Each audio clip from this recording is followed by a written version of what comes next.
We're live. Welcome, everybody. Welcome, Brian from Embryonic Robot. Thank you for joining Sam and I tonight because Jay's working and Alex is he's seeing Cheap Trick and Heart tonight. Norton Cheap Trick, yeah. Man, what a show that would be. They're coming here in October. Are they? Yeah. They were giving away tickets essentially, like $25, buy one, get one.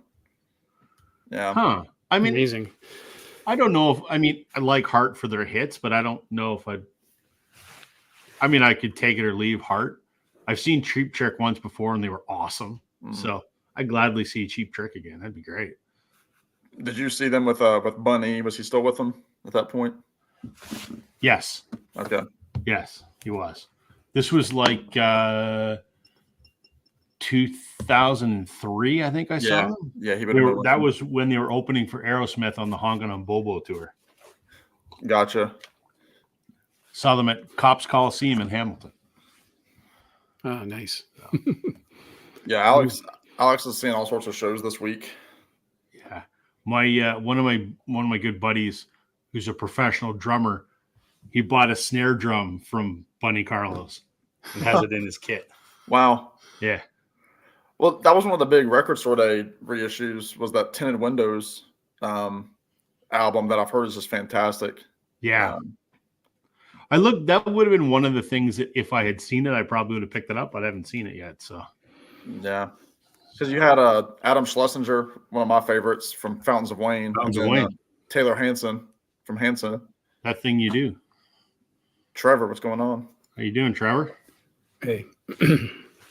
Yeah, no, there's a lot of stuff that I want to do, want to see, but alas, Yeah.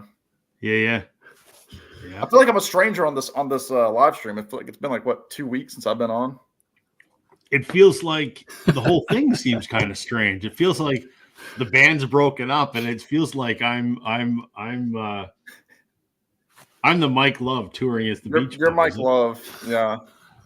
So are you saying I'm an asshole, Sam, or what? Let's just continue to stream, Rob. Although I did see, and we can talk. I don't know how interesting it is. I know Rob will be interested, but did you see today? I think it was Ultimate Classic Rock. That online site. We're saying Mike Love is essentially still talking about reuniting with Brian Wilson, even though Brian Wilson is struggling with dementia. Right? Yeah, he's had no interest in doing that forever. Since 2012. Yeah. Right. And even then, I think he only did that reunion just because money. Yeah. I think he likes carrying the Beach Boys mantle, but even he's smart enough to know that when the real Beach Boys are together, he's not the star of the show. But I think he needs to be the star of the show. He said in the interview that he's like, Brian's abilities will not go away. I'm like, well, first of all, how do you know that? And secondly, he said that that Brian's being comfortable. Like, I think him and Brian got together after that documentary that's going to be on Disney. I think next week, the 24th, is when that airs on Disney Plus. Which seems like a Mike Love fest. I mean, the trailer had Mike and Bruce all over it. Yeah. So yeah. Well, I've heard, and I believe the guy who tells me this. So I've got a friend. I don't know if it sounds like this guy again. I have a friend. His uncle is the Beach Boys drummer. His uncle's John Cowsill. The Cowsill, yeah. Right. So my friend is named Del Cowsill. His father was Billy. And he and I talked about it one time, and he said apparently Mike and Brian have for the last 15 years been on great terms, but according to him, what he hears from his uncle, apparently it's their wives that are both kind of money grabbers, and they're the ones pulling the strings. I don't know how true that is. That's my somewhat inside story, but I don't know. Well, that's what there was always talk about, hinting Melinda Ledbetter was always holding Brian back from things. But I mean, again, I don't know how true it is because the Love and Mercy biopic says otherwise. Right. But at the same time, Brian was touring well past probably when he should have in 2019. Yep. But anyway. Yeah. Who knows? I'm interested to see that biopic though, the new Beach Boys one. Yeah. We'll see. Are you a big biopic guy, Brian, or a music documentary guy? Yeah, I'd have to be really interested in the band to sit through it. I did watch the 4-hour Tom Petty documentary, which I enjoyed, but I'd have to really like the band. I will watch them, and I have watched many of them, but I don't go out of my way to see them. If they pop up on Netflix or whatever, I'll watch them. Yeah. Because Brian, you're obviously one of the biggest mysteries on the VC. You know, everybody's trying to figure you out. You know, like who is Brian? What does he do? You know, there's some secrets that shall never be revealed. I think it was Gary during a contest. He was talking about like your age, and he had panned you over like a 70-year like age gap. He's like he's young enough to do this, but old enough to do this, and it was like there's no way he's 75, 80 years old.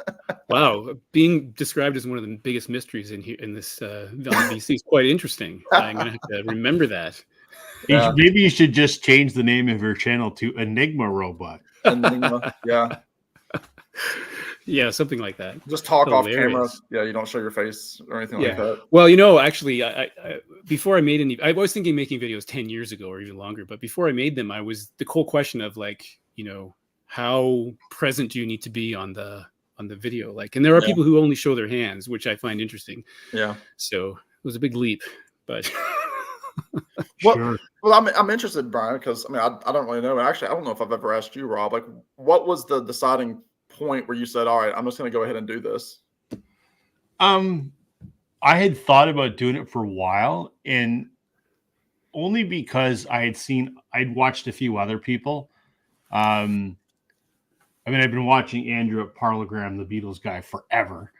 And then I stumbled across Mazzy and Melinda Murphy. And I thought, I don't know as much as these people, but I think I know a fair amount, and I'm passionate about my records. And I thought, no one in my life actually gives a crap. Maybe I could try this, and, maybe 10 people will watch it. And then I didn't do it, and I didn't do it. And then Chris at Styles Meets Vinyl, he posted his first video, and he and I were in a Facebook group together, Ontario Record Collectors. And he commented that he had just started his channel. I've been thinking, he goes, do it, I'll watch it. So I'm like, all right. Yeah. And I did. And here we are, 200 videos and 2.5 years later. So, yeah, interesting. For me, I think around 2012, I decided to unpack my records that were in boxes, right? So when that happened, I was interested in just seeing I didn't even know there were really channels about vinyl, and I found a couple. One guy I mentioned before was a guy called Dr. Deadwax, who I think he's in Hamilton or that sort of area. And I watched all of his videos, and I found it really interesting. And then, of course, you discover other ones and other ones. So I actually almost made a channel, as I say, like 2012, 2013, but I didn't really think I was ready for that. And I didn't really know what I had to offer. And I still don't know what I have to offer. So, I don't know. When I started this channel, it was a total secret. I didn't tell Cecile, my partner. I didn't mention anything to her. I didn't tell anybody. In fact, no one that I know socially really knows that I have a channel. So that's the thing. Do you guys tell people in your real life that you do this? I don't. No. I think there might be 3 or 4 people I know in the real world that know I do this. Well, oddly, 2 of my closest friends, one of the guys accidentally discovered it because I guess he was watching Noble Records, and my video popped up as a recommendation a full 2 years after I had started it. So it eventually does sort of surface in some places, but it was pretty funny. He goes, "You have a YouTube channel?" Yeah, well, I guess I do. Yeah, I have a few family, like when I first made it, this part of my YouTube channel, because I think my first video was 2012. Was me in college playing like the guitar, and I did that sporadic, like a couple of videos a year. And then I always say like Matthew Street was the reason I got on to YouTube and was a big fan of his. But in terms of people actually knowing, my closest people know. My best friend Chris, he watches these videos. A lot of times he gets behind, but he'll text me. He watches them all, him and his wife. In North Carolina. So, and then again, my siblings know, my parents know, a few other odds and ends, but not the bulk of everybody, because I don't need people from, my work life coming in and that kind of thing. But I'm always very careful that I don't talk poorly about, anybody. I don't want to burn any bridges in case I am found. So Right. we're all closeted YouTube freaks, I guess. it's something. Yeah. Hey Tim, thanks for joining us. Glad you could finally catch one live. So they say. Record on. Good evening. I remember that Facebook group, but I had to leave that forum. Yeah. I don't participate in. I think I'm still part of it, but I don't participate anymore. So. Well, see, I was hoping everybody in the peanut gallery that this was going to be a big surprise, birthday party for me. But alas, it's not. It's not. I was shot down really quick, so I'm celebrating. Well, I mean, it certainly could have been. Now, I can't play you "Happy Birthday, Sam," but what I can do is do this. You can't do do the birthday ducks. You can't do the birthday duck. But no, I am. Yeah, there's that. No, this is my happy birthday, by the way. The eve of my birthday, yeah, which is also is my parents' anniversary. So to my parents, happy anniversary. Wow. Happy anniversary. 2 years prior. Mr. and Mrs. Sam's parents. Yep. Look at this. John says, I wear a t-shirt that says watch me on YouTube. That's good. I do have a few Northern Revolution shirts that I've made just for shits and giggles because I used to wear them in videos, and not one person has ever asked me what's Northern Revolution. So that's funny. Yeah. Happy 30th. You're not 30, are you? Tomorrow. Holy shit. Oh man, that's a big change. Yeah, that's what I keep hearing. Yeah. I'm so old I barely remember 30, and I bet Brian forgets 30. I have to think about what I was doing in that year, and then I will remember it. Exactly. Well, see, some people say that Brian was just 30, last year, and some say, he was not 30, but prematurely gray. Oh. I never had that problem. I lost my hair long before it could turn gray. I feel it coming, so double whammy. I started losing my hair when I was 25, 26, and within like 2 months. And never look back, and I love it because I don't get hat head, don't get bed head. I don't have to go to get hair and makeup done before YouTube. Thank you, Trevor. Yeah, no, I think I've passed that stage. Thankfully, I'm not gonna have that for a bit. Have we ever been recognized, John? We're not as famous as you are in the YouTube world, so I've never been recognized. So. I haven't either. And I sort of expect it because I go to a lot of record stores in Toronto, and I'm expecting either the owner or somebody, but no, it's never happened. So here's something funny for those of you all, and I'm at liberty to say this. So I mean, those of us that follow Noble Records down in Charlotte, we often see Dylan's employee Logan, who occasionally makes appearances. So I was not a regular viewer of Noble Records. So I mean, even so, I didn't know Logan. But I was at Noble for the first time last summer with my friend Tommy and my friend. That's right. He said, "Oh my God, you're Sam St. John." Well, he did. I was in there because I was meeting Dylan, and then Logan comes up and he starts listing off all these facts about me. I'm thinking, who are you? And I went to school with Logan for about 4 years.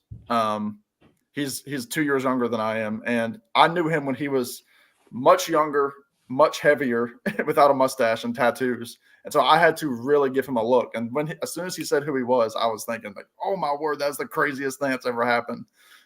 So I knew Logan when he was like 13 years old. That's crazy. Wild. That's crazy. Yeah. I don't want to show this comment, but out of obligation, we are not going to talk about this subject today. I'm just telling everyone, don't mention it again. I'm not going to bring it up again. I'm not going to address these comments because then I'll go off on a rant that will last for an hour. Be sure to follow Rob's second channel. Yeah. We're not talking about the Blue Jays today. Blue Jays hate. Yeah. No, I love them, but yeah. Tim's wife's birthday is tomorrow. There you go. Yeah, I know Mark Morris mentioned that's his father's birthday as well on one of my other videos. And Maureen says she was 30 in 1986. There you go. I started losing hair at 17. Well, I don't know if I'd want to lose my hair at 17, but I was glad to lose my hair. I was like, after high school, fine. I wear a hat all the time. Unless I'm at work, you will never see me without a hat on. Not because but I've always been that way. Even when I was a kid, I feel naked without a hat on. So this way, I can just take my hat off if I got to go to work or whatever, or sit down for dinner or whatever, and I don't have hat head, and it's all good. So I like being bald, and I don't have to pay for haircuts because I do it myself. It's all good. Right. That must save you what, like $150, $200 a year, maybe. Something like that. I buy like the cheapest clippers that Walmart has, and they last me like 5 years. Probably cost me $40, and I'm good. Yeah, I was gonna say my haircuts. I mean, I go to get a haircut about every 2 months, and it's $20 with a $5 tip. So yeah, it's so. But I'll hang on to mine for a little bit longer. I don't wish it away. I don't have much going for me, but yeah, I love it. I love it. So, any big birthday plans? Like mom and dad do anything special for you, or what? yeah. We have reservations tomorrow night. At a little local Italian place just right around the corner for me. My girlfriend's coming up. She's gonna come, and she's actually meeting my dad for the first time, so that's gonna be interesting. Ooh. Yeah, No pressure there. no pressure. It'll be fine. And then I think she's making cupcakes for everybody, so they're all coming back here having dessert. Just Nice. easy night here. Yeah. And will there be presents? So there will be. I know my parents that something that they've already bought it. They bought it from about a month ago. I'm having some of my posters professionally framed, and that's cool. so it was. Some of it was for Christmas, and then there was more than they thought. So they just said, we'll just throw that onto your birthday. I said, I'm fine with that. So it comes down to my sisters to see what they can pull out, but you can't go wrong with those black things that spin and make a sound. That's true too. Yeah, but no, we're also on Friday. We're going. My girlfriend and I are going for a hike. Really, really fun. There's a breakfast. There's a restaurant at the bottom of the mountain. It's actually I used to work there. How close are you to the mountains? Because I know you're in sort of southwestern Virginia. Oh, I've told this to Jason before because Jason really is interested in the Appalachian Trail. I mean, I could get to a trailhead in 7 minutes. Oh, that's cool. Yeah, I mean, I can go on a hike. It wouldn't be a 10-minute drive anywhere to get somewhere. Wow. This particular mountain's in my hometown, which is 30 minutes heading east on the Blue Ridge Parkway. So, how close are you to a record store, though? Well, I'm close to a record store. I'm only about 12 minutes from a record store, but it's very, very tiny. It's about the size of my living room. Same as me. There's one downtown, and it's my very office small. is bigger. Yeah, so that stinks. And then like the closest record stores from that. I mean, the best ones are going to be in Greensboro, which is 2 hours away in North Carolina. Right. Speaking of record stores, real quick, Brian, Records on Wheels in Dundas. Oh, right. Closes at the end of the month. Oh, it is the end of the month? The end of this. So he's got a week and a half left. So he's got like a 75% off sale going on. Oh, boy. Or it's 70% off something and 30% off something. I think new vinyl's like 30% off and used is like 75, something like that. But anyway, there's some pretty good sales. He's open till the end of the month. Are you going again? Or are you going? Oh, yeah. The next? Yeah. Right. I should try and get there. It's probably not going to be this week. It's going to be next, and next week is short week because we got a holiday on Monday. So right, I'm probably going to go like maybe, Wednesday next week or Thursday, I think. So all right, I'll keep that in one of mind. my favorite record stores is closing after, I think he's been in business 29 years and he's finally just packing it up. So what is your holiday? Is it like, would it be like Remembrance Day or no, technically it's Victoria Day because it's to celebrate Queen Victoria's birthday, but no one calls it's the May 2-4, as in a 2-4 is a 24 case of beer. Yeah. And it's kind of like the first weekend of spring/summer. Yeah, so the start of summer. Yeah. the Canadian thing to do is drink a lot of beer and get drunk. So hence it's called the 2-4 weekend because it's held around the 24th of May. So. Right, and if the 24th of May is actually on a Wednesday, we get the Monday. I guess that's how it works, or sometimes a Friday. It's added to the weekend. Okay. Yeah, so that's that'd be like the week before our Memorial Day here. Yeah, gotcha. Mark says I wanted to look like Lennon on the back of the Let It Be cover. Like Phil Collins. I love it. Where it says mainly a 70s gal, but hated Disco Duck and Well, Howard the Duck. That's got to be Disco the Duck. worst movie ever made. Good God. Have you seen I've that? never seen Sam? it. Howard the Duck? I know what it is, what he looks like, but I've Oof. never seen the movie. You've seen it, right, Brian? No. Oh God, don't. It's the worst piece of cinema ever. That's saying a lot. Yeah. It's horribly bad. Look who's joining us. Hey, Jason. Mr. Jason Ah. Skills. How you doing, man? Jason, if you want to join us, I'll put the link in the comments. You've never joined us live, and if you want to, by all means, let me know and I'll throw the link up in the comments. John says, so it's a drunk holiday. Yes, it is a drunk holiday. I mean, isn't every holiday I mean, I don't drink, but generally, isn't every holiday a drunk holiday? Yeah, for the right people, or the wrong people, whatever way you want to look at it. Depends, yeah. It's funny because it's kind of the demarcation point almost between spring and summer. But May 2-4, as we call it, is notorious for having the shittiest weather. Yeah. Right? Like the week before can be 24 and sunny. I don't know what that is in Fahrenheit, 70 something. And the week after can be the same, but usually that weekend it'll rain and snow and it'll just be absolutely miserable. Yeah. But I think this one's shaping up to be okay. So Yeah. all right, Jason's going to join us for a bit. Let me grab the link here. Hold on.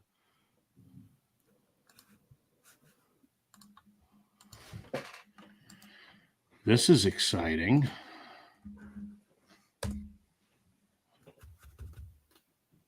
There you go, Mr. Skills. John says he's celebrating our holiday right now.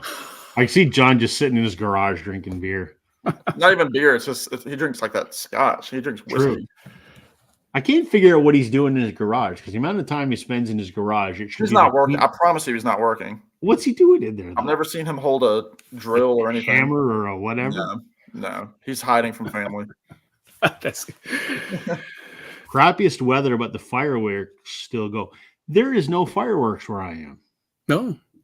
No. Our neighbors do it in the yard, in the back. Yeah, there. lots of neighbors do. How you doing, sir? Yo, what's up? Hey. Jason. Hey, can you guys hear me? Yeah. We can hear you. How you doing? Pretty good, pretty good. I'm actually in my shop right now. It's kind of a quiet night. Nice. Shop. I'm slash halfway- studio and all. I was gonna say, Jason, I'm halfway through your current video. I had to pause it to come on here. Oh yeah. For your last video. Yeah, I'm uploading videos as we speak. Things are happening. I shot 2 videos today around 4 o'clock, and I time delayed them. Yeah. Mm. Which one were you Nice. watching, Brian? The Oh, maybe it was the one? second. The one, the rain one. That's where I'm halfway through that one. There's one after that, I guess. Yeah. There's an album title one. Both of them are threads right now. There's a thread started in the metal community. 10 albums where the title track is the best song on the album. Oh my God. Mm. Pretty That's good. tough. I got like Rolling Stones, Undercover of the Night. That was Well, that's a given. That's about the only song on that one. Yeah. Yeah, that's There's nothing else on that album. Yeah. Yeah, so there's an example. Yeah. right. And then of course Chris Prophy started the Rain thread. Have you guys all done the Rain thread? I just mentioned. I have my records pulled in my Okay. room. Yeah. I'm marinating on it. You got your rhythmics ready for Here Comes the Rain? I avoided it. I was going to, but I was like, it's been shown already a I've lot. seen a Yeah. couple. Yeah, I know Gary showed it. Yeah. I think Mr. Hall of Fame showed it, or he was going to show it and said Gary stole it from him. Yeah. Well, I started with Purple Rain, so that was Yeah, I had to strike that one off my list now. pretty so. obvious. Yeah. Oh, I'm sure Brian has some deep cuts. I bet you go like indie rock on there. A lot of You might be surprised. Canadian arcade. Does Arcade Fire have a Rain song? You know what? I don't know. Probably, maybe. Good question. I got like 3 or 4 Canadian Rain songs in my head right now. Okay, there you go. Right? I got 4 that I thought of instantly. Well, when you said Canadian, I just thought of one right now, but I won't use it. Oh, okay. Neil Young, Tragically Hip. No. Brian Adams, maybe. No. I don't know.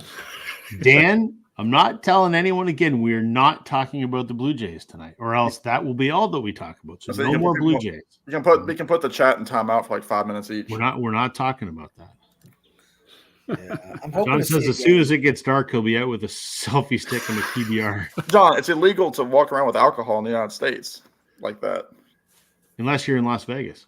That's true. Yeah. That's just one big Applebee's. Yeah. Oh, Did geez, that's did funny. they legalize pot down in the States? Is it legal? Like, I think it's a in some state by state thing, isn't In it? most, yeah, it's state by state. And there are limitations to eat, like whatever state you're in. like It's New still on the York? circuit. I don't think it's legal in New York yet or something. I mean, you I think smell it is. Is it? I think- Okay, yeah. Yeah. Tennessee has had some things with it, some issues. It is here. I mean, I don't partake, but it is in Virginia.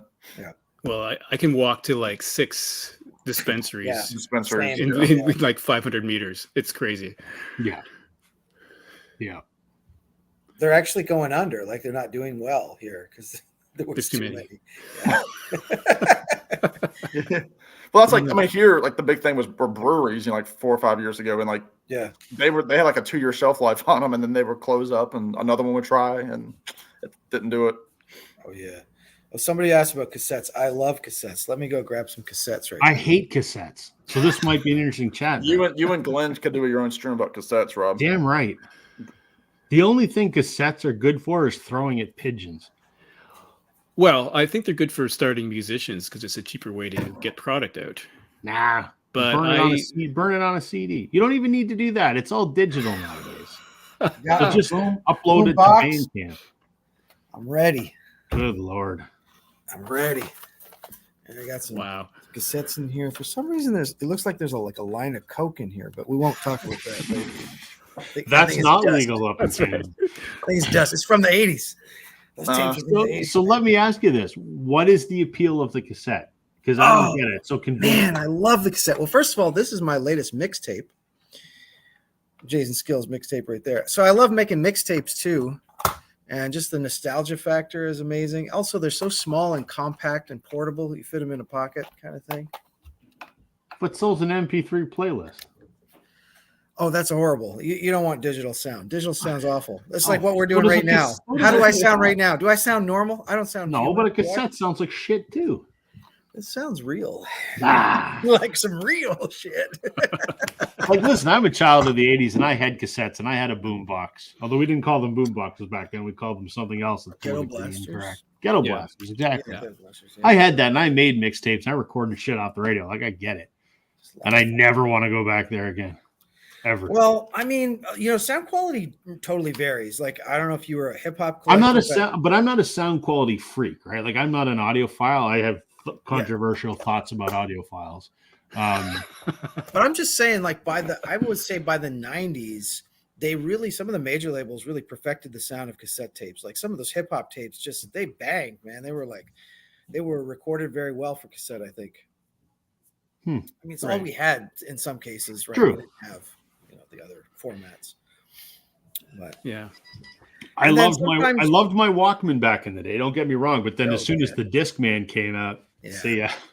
yeah, but the Yeah. Discman would skip all the time, right? Like you walk That's around true. with it and That's they have true. that they did. anti-skip button.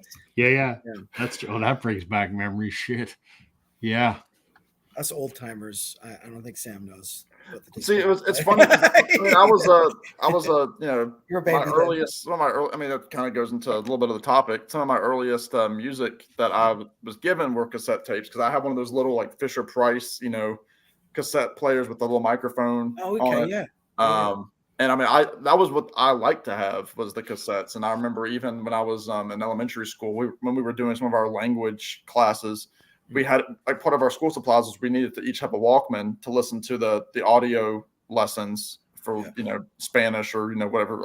I mean I learned Latin when I was a little kid, and so like having some of that, like I was always stuck to cassettes, even though CDs were the thing in the 90s and 2000s. So I had cassettes, but I don't have them anymore. They kind of force you to listen to it, like because you don't want to fast forward and rewind. It's like a record in that you have to Yeah, That's Listen true. to That's a it. good point. have to get up and flip it. you have to flip it. The other day, well, when I go to Toronto, I'm often staying at my in-laws, and right now they don't have I don't have a turntable there. I don't even have a CD player. I only have a tape deck.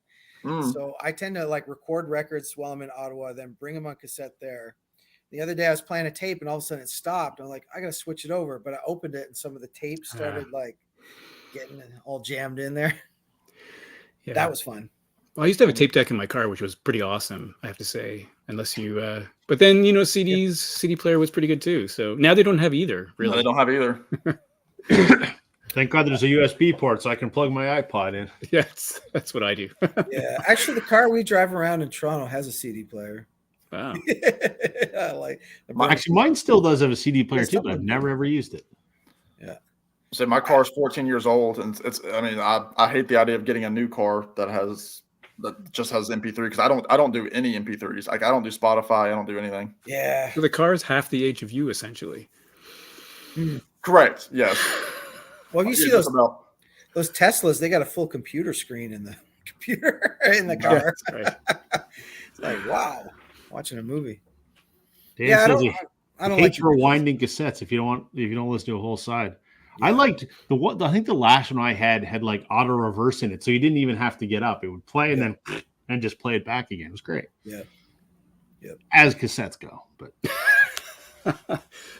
It's, you got to lean into it. There is a lo-fi-ness to them as well. Yeah, for sure. I guess That's I can true. kind of see the retro appeal, I suppose. I guess. Yeah, I think it depends on the type of cassette you're using. Because if you're using normal versus chrome versus metal, that's a big difference, right? In the source material, like what you're recording it from, also. But I'm no expert in cassettes. Used to be. I like guess. recording, like I do like some live electronic jamming, and I love recording a cassette because it adds like this natural warmth, reverb to it immediately, kind of. It's just got a nice leveling off of like stuff that's really bright and loud and digital sounding.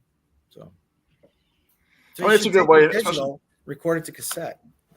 If you collect bootlegs, still, I mean, that's like the easiest way to get them. Like in record stores, I mean, you can still go to record stores and find Grateful Dead sets and this and that. They're on cassettes. Yeah. And the punk scene. I mean, the kids that are listening to punk now are all going back to cassettes. Yeah, Right. that's where I started getting back into tapes, actually. I was going to a lot of shows, and I would pick up tapes at every show, and they were so easy to put in pockets and stuff Yeah. versus like the big 12-inch. And then the 12-inch was kind of expensive. Yeah. Tapes are a lot cheaper for bands to make. So if you like audio cassettes, are you a VHS guy then? I don't have a big collection of VHS, but I did back in the day. Nice. I'm currently building up my DVD collection, actually. Well, that's interesting. Rob, I think Rob's point here is a good one. Cassettes for audio, but no tape for movies or DVDs and Yeah, I preference. know. I think there's some hypocrisy there. Maybe, yeah. Hasn't hit me yet. I have about half a dozen VHS cassettes or VHS tapes. One of them is my graduation from university, and the other 5 are bootlegs of concerts I was at. Yeah. And I haven't thrown them out because someday I'm going to want to watch them, and I really should take them somewhere that can do a digital transfer so that I don't have to hang on to them. But yeah. Oh, don't we all remember this? If you had tapes, you had to have pencils to rewind the clogged reels. Yeah, we've all done that. And many people didn't bother cleaning the tape roller or the tape heads, so it got jammed in there. Yeah. Brutal. Yeah. Do you guys remember what do you use to clean the head roll? Is it just I used just a Q-tip and rubbing alcohol. Yeah, right? Okay. Yeah. And then if you held it on the pinch wheel, and it would just be black if you hadn't cleaned it in a while, right? It would be Right. quite dirty. I didn't Before know I you go were out and supposed to.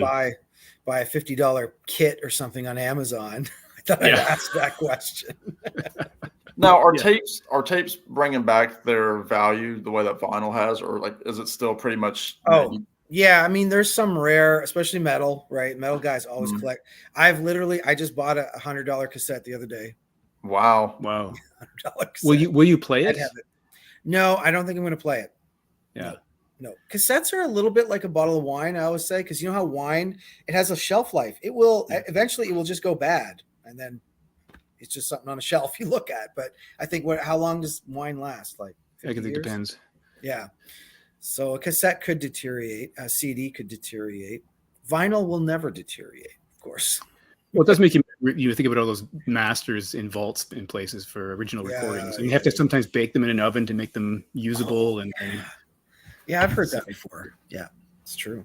Oh my God! So I'll be baking my $100 cassette at some point. The plastic shovel, Matt. Thanks, will Brian. Yeah. I'll remember this. Make sure to put it on broil, Jason. Yeah. It's a really good death metal record too. So yeah, it should be. You can give definition to the fact that tape cooks. Yeah. Yeah. But I had a friend. Trevor wants to know if you guys saw the video of Ministry set from Cruel World Fest last weekend. No, I did not. No, I did not. They played some early stuff though, right? Is that the thing? Oh, think they would. he's been saying he would do it Yeah. begrudgingly or whatever, but good old Al. Brian, there's a ton of good concerts coming up in Toronto, eh? Like, I think I'm going to see the Damned. The Damned are playing. Yeah, I had a ticket offered to me for that show, but I couldn't make it, so I can't go. So Oh, well, I'll sadly, take your ticket if you want. it might have been passed along to somebody else by now. No. Yeah. What else is coming? I knew about that one. Well, there's like, I don't Sisters know. of Mercy is coming, right? Sisters of Mercy. Yeah, there's some metal show. Oh yeah, there's a big metal tour coming across Canada and US. Creator with Testament, or is it Accept? I don't know. One Right. of those two. Yeah. Lords of Acid. I don't know if you remember that group from the Yep. 80s. Kind of a rave, weird, electronic, industrial. Yeah, they're playing this weekend. Right. But yeah, that Damned one looks really interesting. Ministry, I don't know if I would go see Ministry. Maybe it's expensive, right? So. Yeah. Like this vinyl may not deteriorate, but some vinyl looks like they played floor hockey with it. That is very true. Oh my God. It smells like it too. Jesus. That Oh, cardboard, man. Smelly old vinyl. Yeah. There's a topic. There's your channel name. Yeah. Okay, well, I don't know. Have you guys? I've gotten some. It's true. I get it. What happens is I get it in the mail from Discogs, right? And it's usually it's been kept in some smoky basement, right, or some Oh, garage. it's tasty. Yeah. Get that garage smell, like not good, not Yeah. good.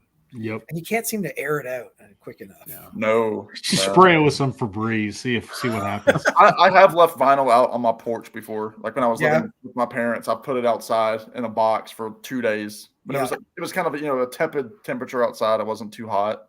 Okay. Yeah, but it still is rough. I got one recently. I left it in the hallway and I exposed it, like took it out of the case, and yeah. Someone mentioned somewhere you fold up a piece of newspaper and put it inside the sleeve and let it sit there for a few days. And the argument is it would absorb I don't know if this is going to work. Absorb the smell from. It seems dubious to me, but I haven't tried it. But this guy swore by it. Possible. That's So- possible. Oh. You just get a little bit of ink on it from the newspaper, like you would on your fingertips. Maybe, yeah. Wouldn't you have the same issue with books, though, Brian? Like, do you know? Nah, I don't know. I think if you're kept in damp conditions, books would be a problem, right? For sure. But in your house, I don't think people keep books in their basement. Maybe the basement is the issue. People have. My Well, parents speaking of do. basements, My dad has a ton of books in their basement, and he's an avid reader. Yeah, yeah. like 4 or 5 books at a time. And he keeps them. Yeah. Oh yeah. Yep. Mostly history and presidential biographies, autobiographies, and things like that. Well, I respect collectors. I respect the collectors. Well, that's the thing. Ask you guys, like, do y'all have other? Do y'all have? I mean, obviously, Rob, you have your guitars. But do you have other collections? What makes you think I collect? Yeah, do I have that many? You're right. That's just the green screen background. Yeah. That's right. Just a Yeah. few. Like Brian, do you have a? I feel like Brian's the type of guy that has a library upstairs with like leather, like a bearskin rug. Brian works at a library. I Brian do is have a a librarian. I do have a fireplace, a wood burning fireplace. Mm.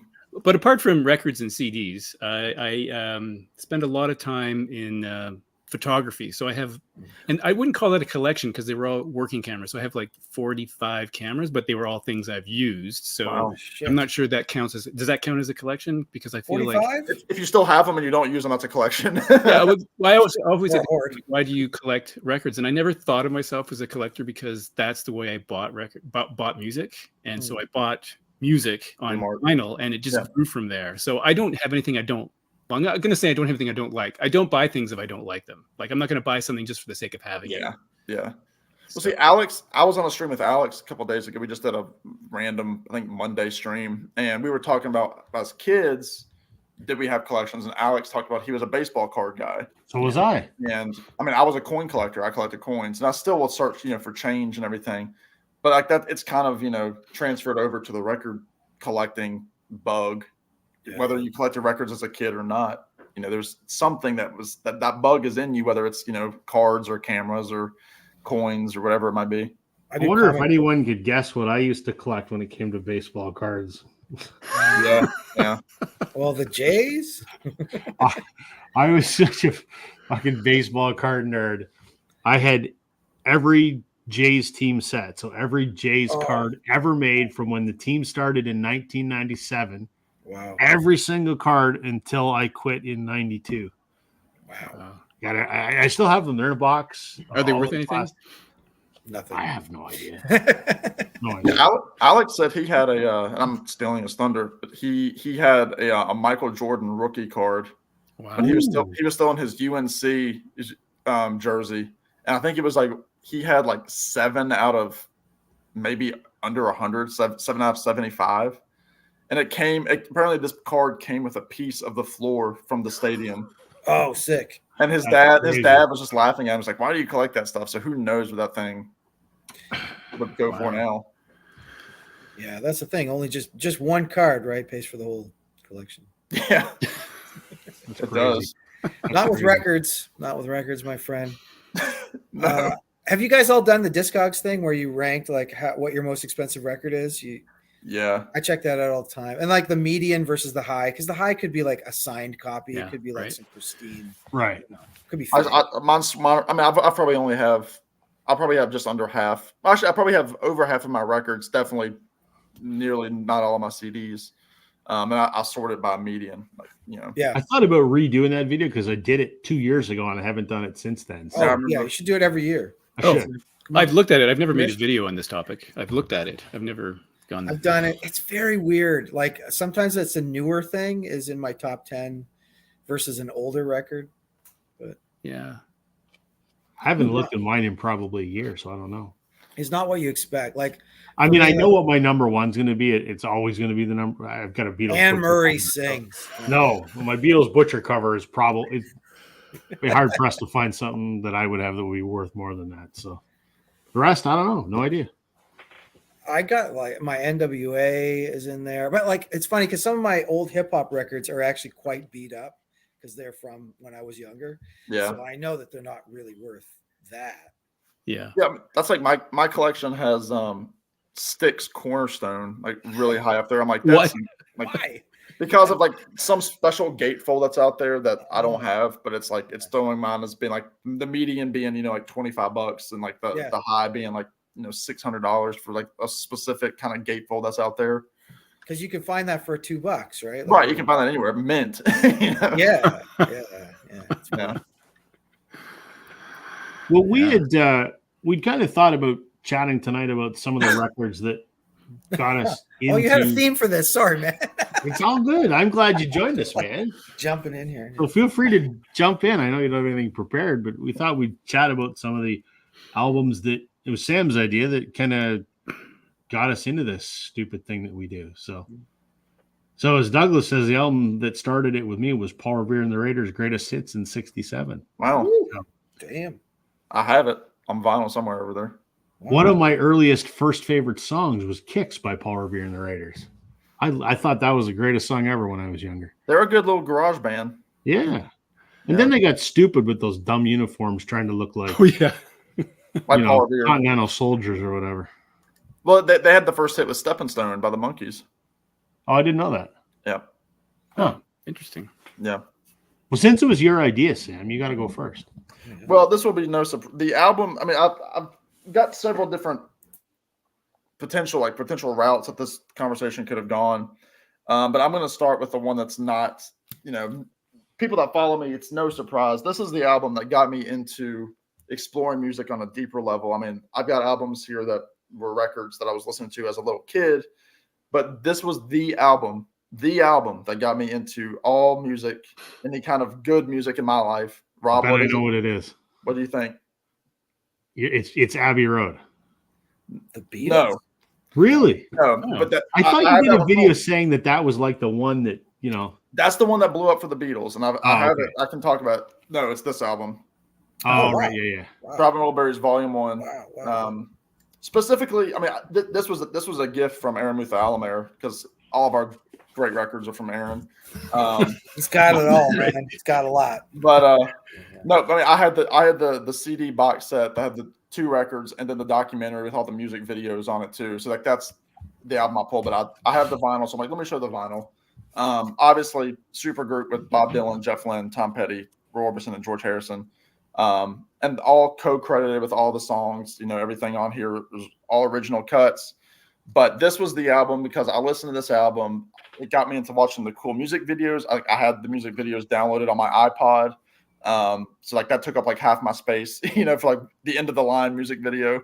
And, you know, it got me into, again, I've told stories about this album. I've done a whole video dedicated to this album. You know, it got me into the Tom Petty discography. It got me into Dylan. It got me into more of the Beatles with George Harrison, you know, and like, I'm like, who's Jeff Lynne? I've never heard of him. And then, you know, getting into ELO. So it got me into all these different branches because this is just a great kind of cornerstone. And you have 5 artists that you can immediately dive into. And then you can go into their influences, like Tom Petty. You can go into the Byrds. You can cross over into Bob Dylan with Tom Petty. There he is. Jeff Lynne, you know, the Beatles influence, obviously. And if you want to go into prog, you could go there if you wanted to. Roy Orbison with the 50s stuff. I remember when that, like, you guys probably also remember when that video came out, right? Like, Oh, yeah. I can remember when that video was in rotation, and it was like, what? Who are these guys? Yeah, I mean, like that end of the line video is so, you know, gut wrenching with the rocking chair because Roy Orbison had just died. Right, yeah.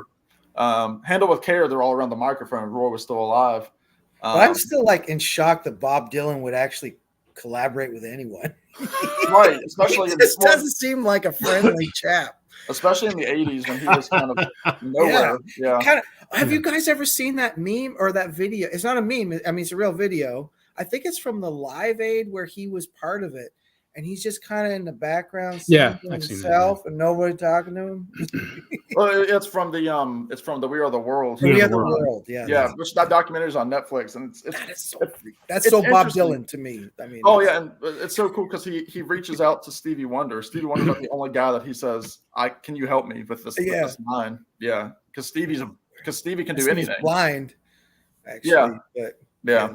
So Traveling Wilburys. Stevie didn't know it was Bob that was coming up to him until Bob said so. He didn't see him coming. He didn't see him coming. Yeah. Oh, anyway, I'm sorry, Bob Dylan fans. Yeah, I know Bob Dylan's great, but like he does not seem like he seems a little caustic. He doesn't seem like he'd be a friendly chap to. No, and I mean, I'm a huge Dylan guy, and like he's one of those guys. Like if I were to meet him, like it's always running through my mind, like what would I say? Like I have no idea what I would say. Because like McCartney, like you know, like you talk about the Titans. McCartney, I could talk to. Yeah, he seems very friendly. Level.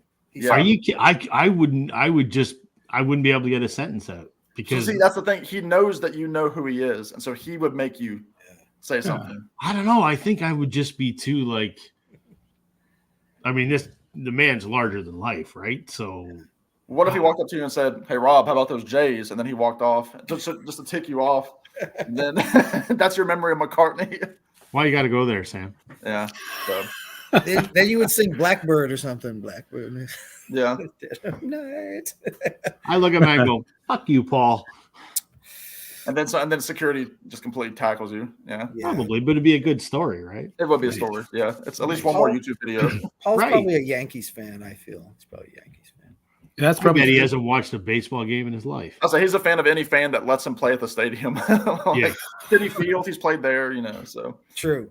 I love that whenever the Jays play, Geddy Lee's sometimes down there in the front row. Got season tickets, yeah. Yeah. Him and the home plate lady. So wow, Traveling Wilburys, like, is that a record that you bought? You bought or somebody gave it to you, Sam? A friend of my parents gave them that CD set when it came out. I guess it would have been like 08. Because it was 8th grade that I really got into that album.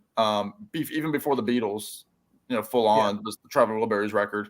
It got me through 8th grade. I listened to it every day. And then, you know, obviously, like I bought that box set, you know, years later, and so that just I love it. I love the whole sound of it. I love the silly song. Like I love Tweeter and the Monkey Man. I love that Oh, song. that's my favorite on that whole album. I love I it. love the song Margarita. It's one of my favorite lines ever. With she wrote a long letter on a short piece of paper.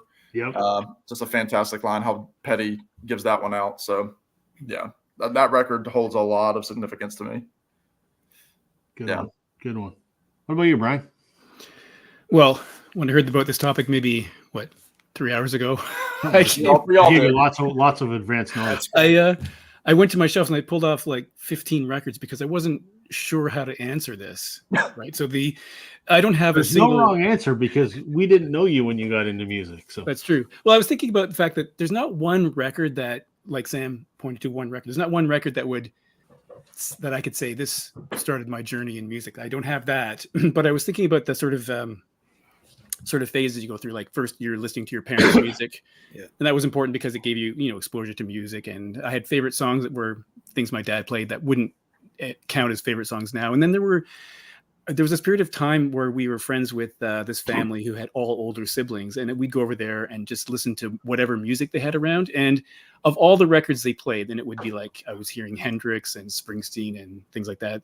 One record that stands out to me, and again, this is not, if you've seen my videos and watched my channel, you would never think that I would have this record in my collection. Well, you might not, but Elton John, this record, because it was there a lot in my friend's house when we listened to this a lot.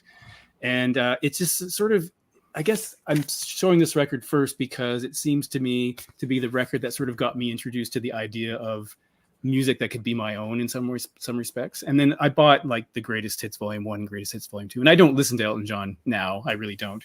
But it was that sort of notion of understanding something else about music that isn't your parents' music, that's different from older. These people were like 1 or 2 or 3 years older than me, that kind of idea. And then, so when I was thinking about this, I thought about that record first, but then, thinking more about it, I was thinking of later of albums that were important to me because they set me on a certain track with respect to the music that I still like today. And that's a different thing altogether. But this record is one that I always think about when I think of like early exposure to music. It's this one. And that's all. Yeah. So what's the hit on that one? Someone Saved My Life Tonight. Someone Saved My Life Tonight. Yeah. Yeah. Oh, I don't know that song. I I listen to Elton John still. I mean, I love his great Yeah. hits. I mean, up to Lion King. I don't go past Lion King. No one goes past Lion King. That's it, or whatever. But I mean, the funny thing is I have them all up until like 1979, up until A Single Man or 1980, where it is. But I don't really listen to them. I mean, yeah. I'm a greatest hits guy for him. Like some artists, I just need the greatest hits. That's probably Wait, so Greatest Hits Volume 1, 2, or 3? That's true. One, Yeah. man. One. Daniel, come on. I need Daniel, your song. I need strictly the classics. Brian, is the song Curtains on that record? Right, yes. Or Elderberry? No, not Elderberry Wine, but Curtains. I think Curtains, it's on there. Yeah. Yeah. Is that a good Elton John record though? That's Depends who you ask. It's a concept album. Yeah, sorry. Go ahead, Brian. This is yours. I was just going to say it depends who you ask because I don't think I would pick it as my favorite. No. If I had to choose a favorite Elton John record, I don't know what I would choose, but it was kind of cool because it also had, this is one of the things about records that, as you all know, is the format and the fact that this came with this really interesting booklet, and it has, dig everything out of here, has this comic, which you may be aware of, and it has this poster. And for me, that was really cool. Like when I was a kid, I thought that was the coolest thing that you get this stuff. So I thought that was really cool. That is cool. But I can't even remember the last time I played this record, to be honest. I couldn't even give you even a decade. I have no idea. It was a long time ago. So my dad, I've talked about this too. He's a huge Elton John fan. He got my dad through some tough times in childhood, but that record in particular is one that stuck with him because it's a concept record, about Elton and Bernie Taupin. Right. Yeah. And even like the Someone Saved My Life Tonight is about when Elton tried to take his own life, and literally his wife at the time, like when he was actually married to a woman for a brief period of time, she saved his life from taking it. I believe is the story behind it. Heavy record. Yeah. Anyway. Yeah, so that's like part of an answer because that's like the first one I thought of. But again, it's not like if the trajectory I took with the music I like changed quite a bit in the next few years. So a little different. Before I jump in with my answer, I'm woefully behind in comments. So Apologize to the Peanut Gallery. Dan says his first record was Kiss Destroyer. Sick. I have something similar to that. I won't be able to show it, but I can talk about it. That's all right. Very Maureen good. said she started listening to the Monkees and Motown when I was 10. I actually pulled a Motown record. This doesn't count as my turn, though. And I make the rules because I'm the host. My dad listened to a lot of Motown when I was a kid, so he was into a lot of the girl groups and stuff. So I remember the Supremes playing all the time when I was a kid. So to Jason's point earlier, there's some artists you just need the greatest hits. I just need the greatest hits of the Supremes. Yeah. I don't need anything more. I just gave my sister a copy of that a few months ago. So Nice. yeah, that's a good one. James is saying the first that he bought with his own money was the Beatles' Red and Blue albums. I think that was probably the first for a hell of a lot of people. Those are great compilations. Yeah, I had those on cassette. Why am I not surprised? You know what's funny about the Beatles? Everybody goes on about Abbey Road now. But when I was a kid, when I was younger, I'm thinking exactly 1987 was the 20-year anniversary of Sgt. Pepper. And it was a big 30th. Oh, 30. Okay, it was a big thing, man. Like Yeah. I had, and that's when I got really into the Beatles at that very moment. I was like maybe 12 or 10 or something. I got in the Beatles in 95 and I was 15, 16, something like Okay. that. Yeah. And Sgt. Pepper was the first one for me too. Just Yeah, and I remember going to record shops too, and I'd be like, "Man, this Sgt. Pepper's fucking pretty amazing." Like to the older guys, right? And then one older guy was like, "Yeah, have you heard Pet Sounds?" He's like, that's the real fucking Sgt. Pepper right there." yep. I was like, "Oh, okay." Like it was a whole debate. I don't know, Brian, if you recall any of that, but it was like a psychedelic debate. It was really cool and psychedelic.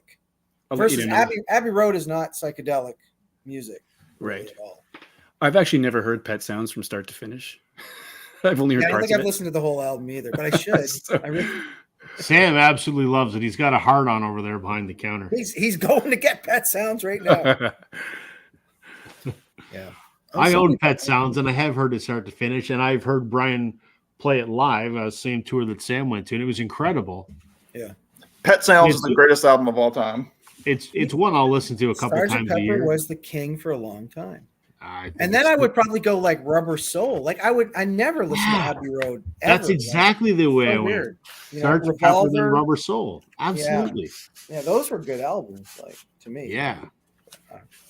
I'm skipping over a whole bunch of comments, or we're just going to spend the whole night reading comments. So, Yeah, true. all right, I'm gonna go now. Do it up. So, I'm gonna do this as a twofer again because I make the rules. So, I'm gonna guess Brian Adams. no, not even close. So, I've mentioned before, I listen to a lot of just through osmosis because my dad was a record guy and he had a record collection kind of similar to the size of mine, and it was always on. But when I remember when I kind of went, ooh, I got to start listening to music and whatever.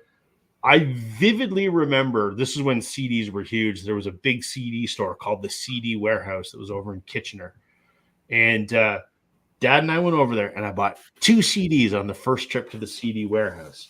Mm. And the first one I bought was the Beatles live at the BBC.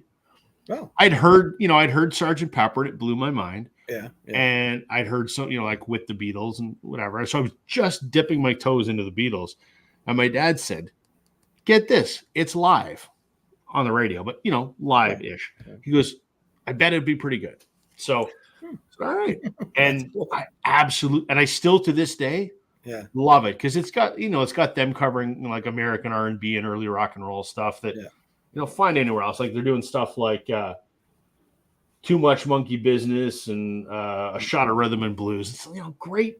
I loved it. I loved it then. I love it now. Fantastic. So I bought that CD, and the very same day I bought, so get it out of here, the CD that was Creedence Clearwater Revival, the concert, which they did in where the hell was this recorded?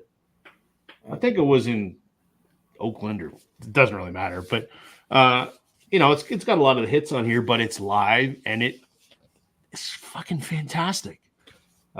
Both, I guess, kind of live albums, but these were the first 2 CDs that I ever bought for myself. It wasn't.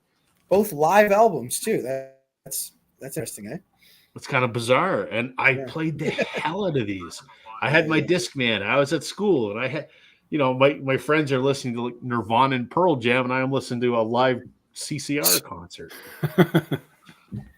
Yeah, it's funny. I only discovered CCR later on in university because I was dating like a hippie chick, and she had Chronicle, and we listened to Chronicle and American Beauty, Grateful Dead, and it was a rotation there. Yeah. And I liked it. Man, Chronicle is a fucking great album. Oh yeah. I don't own it on. I don't own any CCR on vinyl, but I have like the CD kind of thing. I have Chronicle. Yeah, I got that in middle or high school. Greatest hits. Yeah. Trevor's saying he was 8 years old when he bought his first record. Alice Cooper from Wow, the I'm Inside. 8 years old. Alice Cooper. Wow. Woo! I Well, cannot imagine my son buying. My son is 8. I can't imagine him wanting to buy an album, let alone something like Alice Cooper. Yeah, sick. it seems young. I have to tell you, my youngest daughter is 9, and she has a whole handful of Taylor Swift CDs. She has pretty much everything except the new one. She has them all. And I was I thinking do to myself too. at that age. Yeah, but when I was that age, I I knew it. didn't own any. Well, I might have owned 1 or 2 records at that age that were gifts, but I never was passionate. Well, at that actually, age. the first one I'm going to show, I was maybe like 6 or 7, but it was given to me. I didn't buy it at 6 or 7. I don't think I had money at 6 or 7 years old. But this is mine, right here. I'll show you. That's kind of where it all began. Yeah. Kiss Alive. Kiss There you Alive. go. And it's a live album, Rob. Yeah. Hey, Yeah. you and I got I some stuff in common, man. I still have this record, by the way. I'm not home, but if I was home, I'd show you. I still have it, the jacket. I only have one record, one disc in it, though. It's missing the other one because I was pretty young. And somebody, I think like a babysitter or somebody at one point used an eraser and wrote Kiss on the front cover too. So it's really got a lot of like history, that record. It's got some memories built into it. I always joke that I was born a metalhead. So there you go. So that happened. That album is like 75. I was born in 75. But My story, I mean, it kind of Kiss goes into Alive. some of the other stuff that got me when I was early on. But again, I was born May 16th. My dad had tickets to see Tony Bennett May 17th. Ooh. And so obviously my mom was not able to go see Tony Bennett with my dad. So he invited his best friend at the time. So like the day after I was born, because I was almost born the 17th. It was like 11:53 or something at night. And my dad went to go see Tony Bennett the next night. So obviously I had the crooners were swirling around. Hell's right. Yeah, but yeah, so I guess that'll Maybe that's what led to the Traveling Wilburys, man, because there's a lot of crooning on that record. yeah, right. Yeah. That's a singer's record, right? There's a lot of Roy singers on Orbison. that. Yeah. I didn't know. I didn't know who that other guy was either in Traveling Wilburys. I'm glad you said it. Roy Orbison. Yeah. No. You said there isn't there a Jeff guy Lynne. from ELO or something? Jeff Or- Lynne. Jeff Yeah. Lynne. Yeah, I didn't know who that guy. Yeah. I Yeah. was like, who's that guy? Yeah. But yeah, Roy Orbison is amazing. You probably have a lot of Roy Orbison. I don't actually. No, I have the that Black and White night, that concert that he did in the 80s. Like the band was like T-Bone Burnett, Tom Waits, Bruce Springsteen. Like it was just a killer band. I don't know, Rob, do you have that? Do you have that record or that DVD? What? Black and White Night, Roy No. Orbison. No. I mean, yeah, Elvis Costello is in it. I mean, and the thing is, like, the other guys don't sing really at all. Like, I mean, Tom Waits is there, but he's just there to play piano. Yeah. Which is crazy, right? Springsteen's playing guitar. Yeah, like that's it. Because they have so much respect for Roy. They're like, we're not going to take the spotlight from Roy. They're all like in matching suits. Yeah. And Roy was doing his thing with the cool shades, the Ray-Bans. Yep. Yeah. Yeah, I wish I had that. It's good. I had, like I said, I had the DVD. I haven't watched it in a while. What else we got here? So we did that one. James is saying Sgt. Pepper was king for a long time. People would It call was King. an artist's People in the best BC album. don't know. My day, it was Sgt. Pepper. But there's also people who go, "Oh, it's overplayed. It's all hype." Well, whatever. Dude, the Beatles are overplayed. I'm sorry. I don't know. Say they're overplayed, but I can never say that. no. Really? Oh, no, I could probably live without hearing another Beatles song. Wow. I know. How do we kick Jason off of here? Also, Rob, you invited Jason up here. Come on now, guys. Come on now. Dan, when I said CD warehouse, I didn't mean CD warehouse. I meant C. You gotta love I the was English wondering what language. that was about. Yeah. Dan's always a smartass, and I'm not going to talk about the Blue Jays, so don't even ask. The concert is a great live album. Yes, it is. What's Maureen saying? When I was 10 or 11, Magical Mystery Tour and Friends Didn't Care About. Yeah, I love Magical Mystery Tour. It's kind of a weird. Album. It's fun, yeah. It's kind of like just a bonus one to Sgt. Pepper or something. That's one of the ones where I'm not nothing against my American ones, but I don't like what Capitol did to the American releases. I prefer the original, the way the band intended it to be. The exception, though, Magical Mystery Tour is much better the way that Capitol did it in the U.S. rather than the EP that was put out in England. Vastly superior. Richard says he's got to be honest. Live albums don't do it much. Well, they can either be good or they can be bad. Right? I mean, when I was, I remember sometime when I was young, I mean, granted both of those are live albums, but I do remember thinking certain live albums, I'm like, it doesn't sound like the record. Well, yeah, because they're playing it live. And that's what I grew to love about live albums because, however it was on the album is how, you're going to hear it all the time. But if you hear it live, it just sort of breathes a little bit of life into it. But it also depends. Some of them are shitty recorded and, whatever. I love a live. I'll take a live album any day. In fact, there's a lot of bands I like where, there's live footage of them, doing concerts on YouTube or whatever, or live specials they've done that, I don't have the DVD. I'll just rip it off YouTube because I want that live performance. I don't even care about the video. Just give me the live audio. So didn't they attribute that CCR album to? Yes, they did. Originally it was, they labeled it as the Royal Albert Hall one, but it was, Alameda, California. I thought it was Oakland for some reason, but I guess that's the same area. But and then they subsequently released the Royal Albert Hall one last year, which is also really good. Kraft put it out. They did that one, and they did the Woodstock one too. So,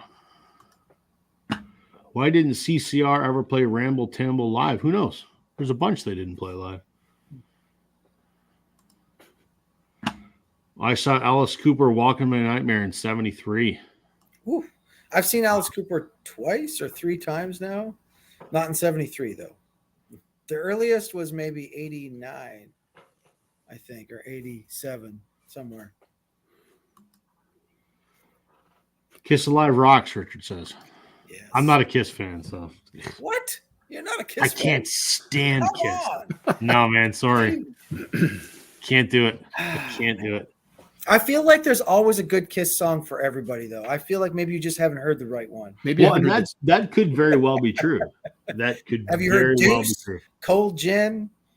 Anyway. Maybe you need the disco period. The Dynasty album. Yeah, I Was Made for Loving You. Yeah. So you've never heard their Canadian album, Rob, when they did Canadian music. Maple syrup and beaver tails. Right, exactly. Yeah. It's a sought after bootleg. Yeah. Also, you should just listen to Love Theme from Kiss. That might be their best song. There's no singing. It's instrumental. Maybe. Check it out. Maybe. James says it was that CCR album was called the Royal Albert Hall concert, but they found it was really recorded in Oakland. There you go. So. Well, it's like the Bob Dylan, live at the Royal Albert Hall was really the Manchester Hall, Right. where the guy shouted Judas. 8-track. John says, I can picture an 8-year-old Trevor listening to I Love the Dead. Record Hound says, family has records and 8-tracks everywhere since I was born. You can't give a definitive answer. Yeah, see, I didn't grow up with any 8-tracks around. We grew up with vinyl, though. I started off 8-tracks. with vinyl. We were vinyl. I can remember my first CD because you were talking about your CD that you bought, right? Yeah. You know what? The first 2 CDs I bought when that format first came out, one was Dokken, metal band. And the other one was the Iron Maiden live concert because it was so fucking long. It barely fit on a cassette, I think, or something, like Live After Midnight or something. Those were the first 2 CDs I ever bought. It's funny. I don't remember my first record, but I do remember the first 2 CDs I bought. And one was The Cure, Staring at the Sea, and the other one was The Smiths, Louder Than Bombs. I remember those 2 vividly. Long And they were also albums, like too. $27 or $28 each. Yeah. And the vinyl was like 15. Yeah, probably. Oh, They're in the cardboard long box. It was The CD is almost the same price now. CDs are up to about $25 now in Canada. So. But the thing is, you can get a used CD much cheaper than a used record for the most part, unless it's a trash record. Yeah. Which is the thing. People are going to CDs. I know, like Chris Prophy. I mean, he talks about that. I mean, I'm a CD guy I have more CDs than vinyl. But Oh, yeah, really? you go to a record store, you can still find you can find a sealed, Beatles. Let's talk about them because that's what we do. Beatles CD you can Hey, buy good. for $6. Yeah, I started collecting a lot of CDs again, maybe 5-6 years ago, mostly for metal because it was way cheaper than buying it all on record. On vinyl. Especially with box sets. If you're a box set person, I mean, CDs are the way to go for price. Half the price. Yeah. Look who's here, our friend Vaginal. Are they a record collector? Welcome Or to the CD party. collector? They're a hoot and a holler. They're the life of the party on Wednesday nights. Let me tell you. Oh, geez. The only live albums I like are the doctored ones up in the Yeah, studio. like that Kiss Alive. I'm sure half of that's fake. I think. Yeah. Like Eagles Live is the most non-live album there ever was. There you go. Well, Peter Gabriel's Plays Live, I think, is one of the premier live albums. He also said he cheated in the studio with that as well, but it's fantastic. Yeah. Yeah, just overdub, add Yeah. little stuff. Fix the mistakes. Yeah. Or like was it Beach Boys today? I mean, the Beach Boys Alive. No, what's it called, Rob? What's the record? Beach Boys Party. Beach Boys Party, yes. Yeah, they recorded the whole album and put like applause and Yeah. noise like they were like at a teen beach party. Yep. That's where Barbara Ann came from. Music Sanctuary, you bring this up every week, and every week I go, man, I wish I had that record because I've never seen it anywhere. I want it, and I've never seen it anywhere. So, because I love Tom Cochrane and Red Rider, and I'm sure they would be awesome with the Edmonton Symphony Orchestra. Pretty interesting. Gift shop, the Beaver Lumber. I'm sure they did. That's a Canadian lumber store, Sam, just in case you wanted to know. Beaver Lumber. I'll take note. Yeah. Yep. Speaking of Canadian, I should mention, I'm going to put in a shameless plug here. Brian and I, a couple of weeks ago, recorded a Canadians talking about Canadian music. The next time we do one, Jason, you should join us. Yeah, I'll bring the obscure stuff for sure. Yeah, absolutely.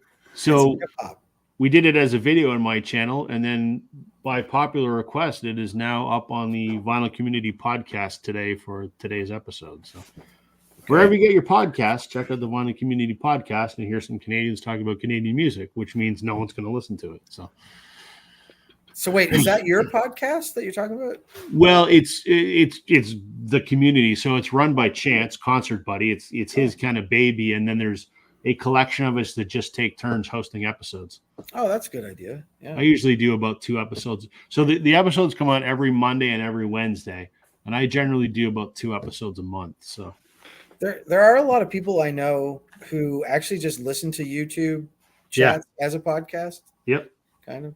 Sometimes I do that. Yeah, I think JT's record, he sometimes says he listens to them while driving, so he doesn't get to see the record being held up. I think that's good multitasking. Absolutely. Best Kiss intro in his humble opinion: Rock and Roll Over, Creatures in the Night, and This is just killing Rob because he and it's like album after album. My friend. The only thing I want to talk about less than Kiss is the Blue Jays. Well, Rob, I'm kind of with you. I only have the originals and double platinum, and that's it. I have nothing else. Oh, I don't have double platinum. I need a copy of double platinum, and I don't have originals either. That's a really hard one to find sometimes. Yeah, I got it. It was one of my first records, maybe the second or third one. Now that I think about it. Yeah. Ted Nugent admitted to recording live vocals in the studio for the double live Gonzo. Oh, he's a douchebag. Jesus. You want to go around the horn again? You got something else to show, Sam? Oh yeah, I've got a bunch. I got like 6 or 8 of them here. Well, I mean, because we're so prone to talk about the Beatles. I could obviously pull different Beatles things, but I'm gonna move away from that just because people sometimes get bored. But I'm gonna. I mean, for me, and I've talked about this too on a separate video. For me, again, the Wilburys. I branched off in the Wilburys, and then I moved into different solo careers. And other than, occasional songs that I heard from this artist, there was a teacher for me in high school. His name was Jeremy, who was his 2 bands were Dylan and The Dead. Those were his people. And so I remember we talked about the song Ring Them Bells, which is a Bob Dylan tune. And as a result of that, I bought this album, Oh Mercy by Bob Dylan. And this is the album that got me into Bob Dylan. I mean, it's produced by Daniel Lanois, who had done Joshua Tree a couple of years prior. I think there was a mutual, I think it was actually Bono that told Dylan, he said you should work with Daniel.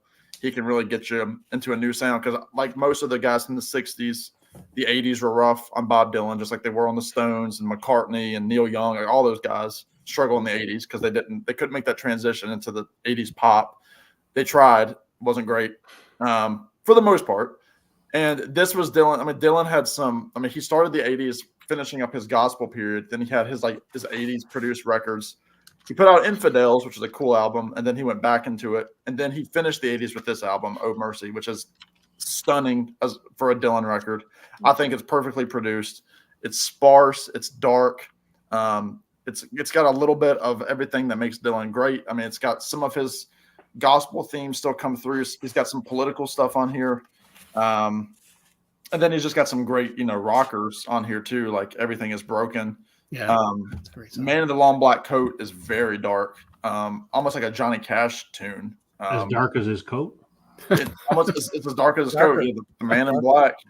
But I think, the song Shooting Star is beautiful, just a great little love song. Again, Ring Them Bells, I think, is a perfect Dylan tune. It's in my top 10 favorite Dylan songs. And I just think this album was just a perfect jump start for me. It was accessible. I just think it was just a perfect way for Dylan to finish out the 80s and to show that he still had a lot more in the tank. And it was kind of a precursor to kind of his comeback in the late 90s when he started doing Time Out of Mind and then into Love and Theft and all that stuff that he's currently still kind of on that streak even now. But this was the album that got me into Bob Dylan.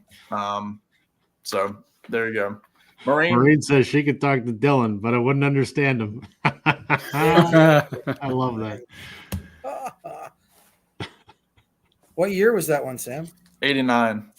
89. Yeah, so that was the album. It was between the two Wilburys. It was that album. They had put out the Wilburys album in 87, 88. Yeah. Because all those guys were kind of being prolific at that time. It was because it was that record, and then let's see. So the first Wilbury, this was 88, and then you had Oh Mercy, which was 89. So if you like Wilburys, Bob, go there. And then they did the second Wilburys album, which was in 1990. Yeah. 91. No, it was 1990. 90 or 91. It was 91. I was 91. Because he put out the album Under a Red Sky in 1990, which was weird. It had some good stuff on it, but it was really reliant on guest stars like Slash is on that album. Elton John's on that album, doing background stuff. I think some of the guys from Aerosmith might be on that album. Just kind of crazy. He had a song on there called Wiggle Wiggle, which I think Brian's kind of a Dylan guy. He knows Wiggle Wiggle.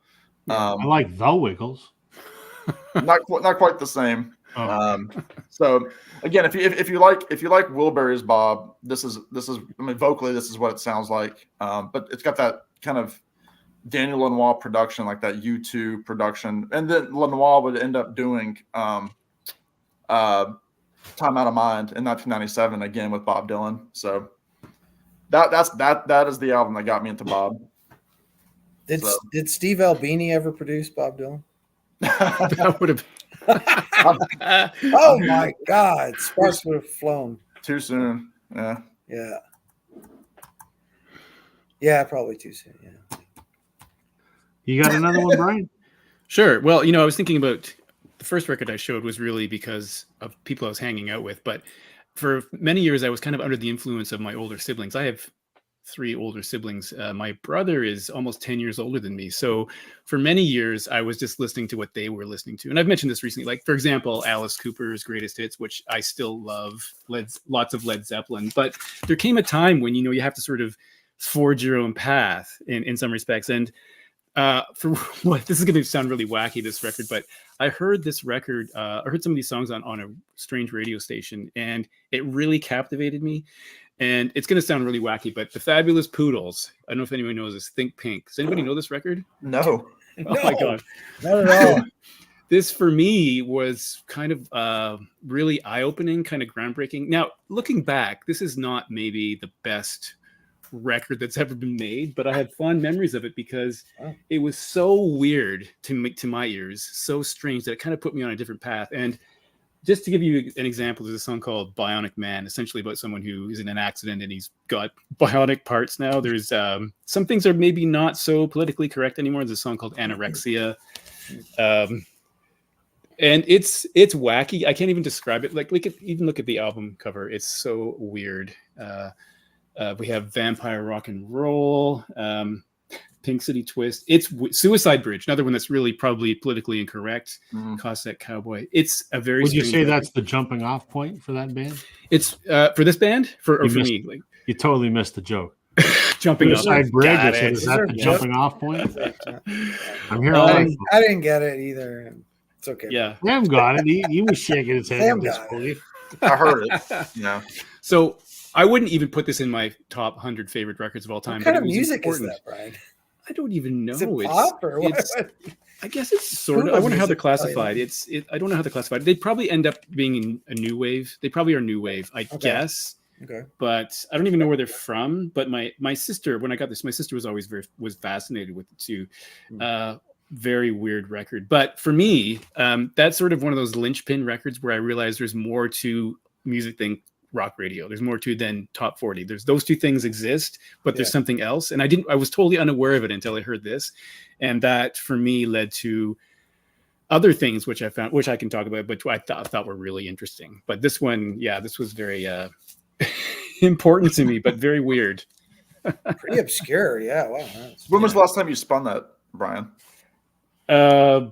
Probably 84, 85. 40 years. You should Well, probably listen to that. I should listen to it. I have a couple others of See theirs if it's as any well. good. But the thing is, I remember the songs without even having to put it Okay. on. I played Okay. them so many times, I actually know what they all sound like. But Yeah. I should listen to them. Because I know I've been guilty of because I have some records in a storage locker, and sometimes I'll pull something out that I've been keeping forever, and I play it, and I'm like, holy shit, it's garbage. Like, why am I keeping this record? It doesn't even sound good. Like, yeah, you'd be surprised sometimes. You might be hanging on to something that's, Yeah, I know what it sounds like. But I you should know play that it. one. You know that one. Yeah. The Poodles. Fabulous Poodles. Okay, Rob, how are you gonna follow that up, man? You gotta follow Poodles. Come on now. I don't think I can follow the Poodles. So Well, have you got some monkeys? What? I'm not. Monkeys. Sam is the resident monkeys expert, and I used to watch the Monkeys TV show. I loved the Monkeys TV show. Yeah, I was big on that. And I respect Sam's musical knowledge immensely. I mean, I do, because what he listens to is not tremendously different to some of what I listen to. Yeah. Having said all of that, I don't fucking get his obsession with the Monkeys. I don't. I clearly I'm missing something, because there's a lot of people in BC that talk. I don't get it. I just don't understand. I've one Okay, Monkeys Rob record. doesn't like Kiss or the No, Monkeys. no. I see a trend here. No, if the Doesn't like Monkeys are cheesy on, music. no. If the Monkeys are playing, like Yeah, if Kiss is right. playing, I'll stab ice picks in my ears. But Oh, if the Monkeys are playing, I'm like, yeah, fine, whatever. But I do. Clearly, You there's buy something it. I'm not understanding, is I don't get what is special about the Monkeys. I don't know what the the last fuck train I'm- to Clarksville. I love the last train to Clarksville, Great track, right? Stepping Stone. Yeah, Yeah, a lot of Stepping good Stone. stuff. but clearly I don't know what the fuck I'm talking about. I'm just some guy on YouTube. But I mean, I wouldn't buy Monkeys either. But No. So I'm gonna follow this up with two records, because again, I make the rules. That's a good point. Getting more into like the genre that I listen to a lot. I think I stumbled across this record because I heard the big hit on the radio, and Dad's like, I've got that record. And that song was Up on Cripple Creek by the band. So then I pulled out this album, which is their second album. And man, it was just like, Sam gets why this album is bloody fantastic. It's Americana made by 4 Canadians and a guy from Arkansas. Yeah. But it's amazing. I mean, Across the Great Divide, Rag Mama Rag, The Night That Drove Old Dixie Down, Up on Cripple Creek, King Harvest. I mean, this is just so good on so many levels. And I was blown away by the musicianship of these guys. I was blown away by Robbie Robertson as a guitar player. I was blown away by the genius madman that is Garth Hudson. It was crazy to me that there were 3 lead singers in a band. I just loved everything about this, and this has been one of my favorite bands of all time. when someone says, what kind of music do you listen to? It's always in this order: the Beatles, Blue Radio, the band. Like that's always the first thing that I mention. These guys just absolutely blew my mind, and so that was another one that really got me into it. And then around the same time, again, this is one of those ones where I heard a song and it kind of triggered something. And I only need the greatest hits, the Hollies. Huh. But when I heard "Long Cool Woman in a Black Dress," that guitar part in there is fantastic. And I'm like, oh, I'm interested in this. So again, I think this may have been one that Dad had, or maybe I went and bought it at a record store or something. I don't remember, but I ended up recognizing some of the hits off the radio. But oh man, I played the absolute shit out of this in, I think, grade 10 or 11. I loved the song "Bus Stop." It's about sort of a guy that meets this woman that he's kind of infatuated with, and he, maybe someday she'll be mine. And I sort of had that similar experience. That person wouldn't give me the time of day, but nonetheless, music is often a way to deal with that stuff when you're, a teenager. So I had that record on CD. I remember specifically hearing "Carousel" and "Carry In" because I'm a Graham Nash guy, and hearing those songs were just, it blew. Yeah, it was so good. And again, I don't need any more than the greatest hits on this. This is just, this isn't the copy that I had back in the day. Because I think I wore the one out that I had, but yeah, there you go. We got a few comments here. Let's see. Where are we here? I think I'm somewhere about, we did Dan and his poodles. So it's another good album title, Dan and his Poodles. Richard says Laurie Anderson's Big Science album was one of the most out there albums. I bought it back in the day. Still love her work. Seen her 4 to 5 times. Nice. Fabulous Poodles, new wave-ish power pop. That sounds right. That sounds right. That sounds like something you'd listen to, Brian. You strike me as a guy that has a lot of that obscure new wave 80s kind of stuff that the rest of them go, what the hell is that? That might be true. Yeah, I can imagine. McCartney couldn't put Suicide on One Hand Clapping because of PC reasons. How about the Blushing Brides? I do have a Blushing Brides record. Started out, I guess they started as like a Stones cover band and then moved on to do their own stuff, right? I think that's how it goes, but I only have one thing from them.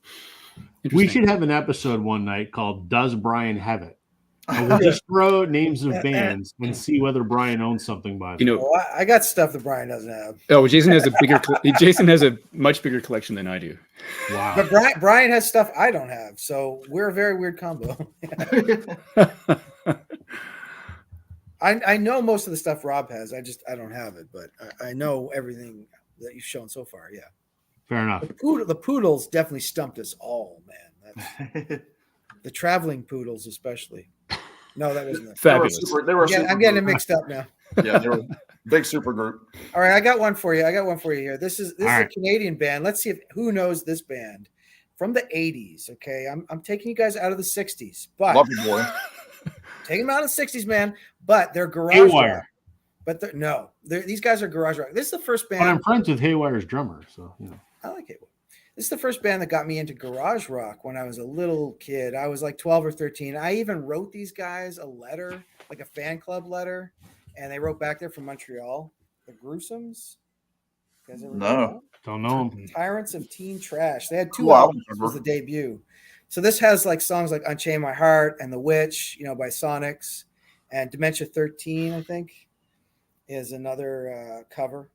So yeah, that was kind of my first introduction. They kind of looked a little bit like the garage rock band and the Flintstones. I don't remember what that name of that band was, but there was like a little beatnik kind of band on the Flintstones. You said take us out of the 60s and you go back to the Flintstones. Right. Well, this was like 85, 86. This album came out and I got it. I think like I started buying punk records around then. And I was at a punk shop or something that I got this album. Well, didn't Fred Flintstone have a neighbor called Weirdly Gruesome? Yeah. Oh, maybe. Yeah. They riffed off the Flintstones. Anyway, Anyway, continue. these guys are they're back touring, and they recently played in Toronto not long ago. But the group's Oh. awesome. Yeah. So none of you guys, Brian, you never heard of them before either. I don't think so. It doesn't sound familiar. They're on a Montreal label on OG Records, Yeah. OG Records. Yeah. Hmm. Let's see here. Where are we? Sam's a music encyclopedia. Please keep praising me in the comments. I think Brian and Jason are also I think music he- encyclopedia. I think Sam paid some people in the comments right now. He's Yeah, got- thanks, Dad. Yeah. Well, Rob, part of that comes with age. wow, You just have more time to accumulate knowledge. Right? fair enough. I don't even want to call it knowledge. It's mostly just a waste of time. That's right. Sam All knows right. more 60s than I do for sure. Here's more Kiss. This shit won't go away. It's like herpes. Kiss is awesome, man. They are the band. But I do know a couple other people who hate Kiss, and it's weird. It's like I got this friend that's into like goth music and like 80s like synth, but he hates Depeche Mode. So it's like one of those bands where you're like, what? How can you not like The Cure or something? Right. The Smiths or Kiss. Music Sanctuary says he stopped listening to Kiss when Ace and Peter left. After they left, I tore up my Kiss Army membership I got as a teenager. Jay. See, I like Kiss in the 80s. I'm an 80s Kiss guy. So I like their hair metal, glam metal stuff. Well, see, the little known thing, Jason, that people don't know about me is that I have quite a few Kiss albums, and that always seems to take people aback. I don't listen to them a lot, but I do enjoy listening to Kiss. I don't back away like a lot of people. Their 70s or their 80s material? I have Creatures of the Night. I have 80s, yeah. I have Animalized. Look it up. Animalized. Yep. Those are good albums. Yeah, I mean, I don't have a lot of the 80s stuff, just because some of it's been given to me. Most of it I bought. I mean, I really do like Creatures. I mean, I have Alive. I have the first 5 or so. Yeah, I think the first time that I really started getting into Kiss actually was when I'm a big Zombies fan. I'm a big fan of the Zombies, Yeah. and Argent had the hit "God Give Rock and Roll to You." Yes, yeah, And yeah. they They just did a cover. rechanged the lyrics, in the early, I guess, like 90, 91 or so. Yeah. So like I'm like, oh, Kiss did that? Like, that's a cool song. So like I watched that video quite a bit. I was at a music festival here in Ottawa, and the Zombies, one original member probably left, played. Yeah. Okay, played at the festival, and the same night or the same weekend, Kiss also played the festival. Yeah. They both referenced each other or played the same song. Or That's probably that. Yeah, I'm sure it was that song. Yeah. Yeah, because I just saw the Zombies last month. It's Colin Blunstone, the singer, and Rod Argent play with them still. Wow. Yeah. They're still killing it. That's amazing. When Kiss was big, I was more into Cars, Boston, Van Halen. I loved all of those groups. I like a lot of anything from the 80s, really, but almost anything from the 80s. Sam's now a big Bon Jovi fan, right, Sam? That I am not. You But thought that you watched that good documentary and you started buying up the Bon Jovi vinyl? I like the documentary a lot. I don't care for Jersey Don't City. care for them. I love the documentary and I love the album. So I would like to get Bon Jovi, like the first couple albums on vinyl, if I could find them cheap. I got Slippery When Wet. Yeah, what about the album? See, Yeah. I would take Bon Jovi over Traveling Wilburys. I'd take Bon Jovi over Bob Dylan. Wow. Ouch. That's saying something. That is rough. Is that rough or what? That's pretty rough. That's Even for rough. me, I'm like, I don't know. I don't know if that might be a little too much. Here's I might need to walk that back. I wish I had some concert buddy hot take oven mitts because I would take Kiss over Bob Dylan. We know you would, Robert. And I hate Oh, Kiss. Wow. I do not like Amazing. Dylan at all. Yeah, You know what? I It can't, took me. yeah, I can't do Dylan. I was to say Dylan did not appeal. The first thing I ever got from Dylan was Highway 61 Revisited on CD in the 90s, and I Let's listened to it today. once, and I put it on the shelf, and it took me months to go back to it. But once it clicked with me, I was, got everything essentially. Well, that's how it is with a lot of music. I mean, and again, like I don't like bashing music. Yeah, there you go. Oh no. It's Um, all but like like to personal taste, you know. it's taste. And like that's okay to say. Like you would take Bon Jovi over whatever. Like I would take Bon Jovi over a lot of stuff today that comes out. But I mean I don't like Brian said with Dylan, like for me it was Pet Sounds, which again is my favorite album.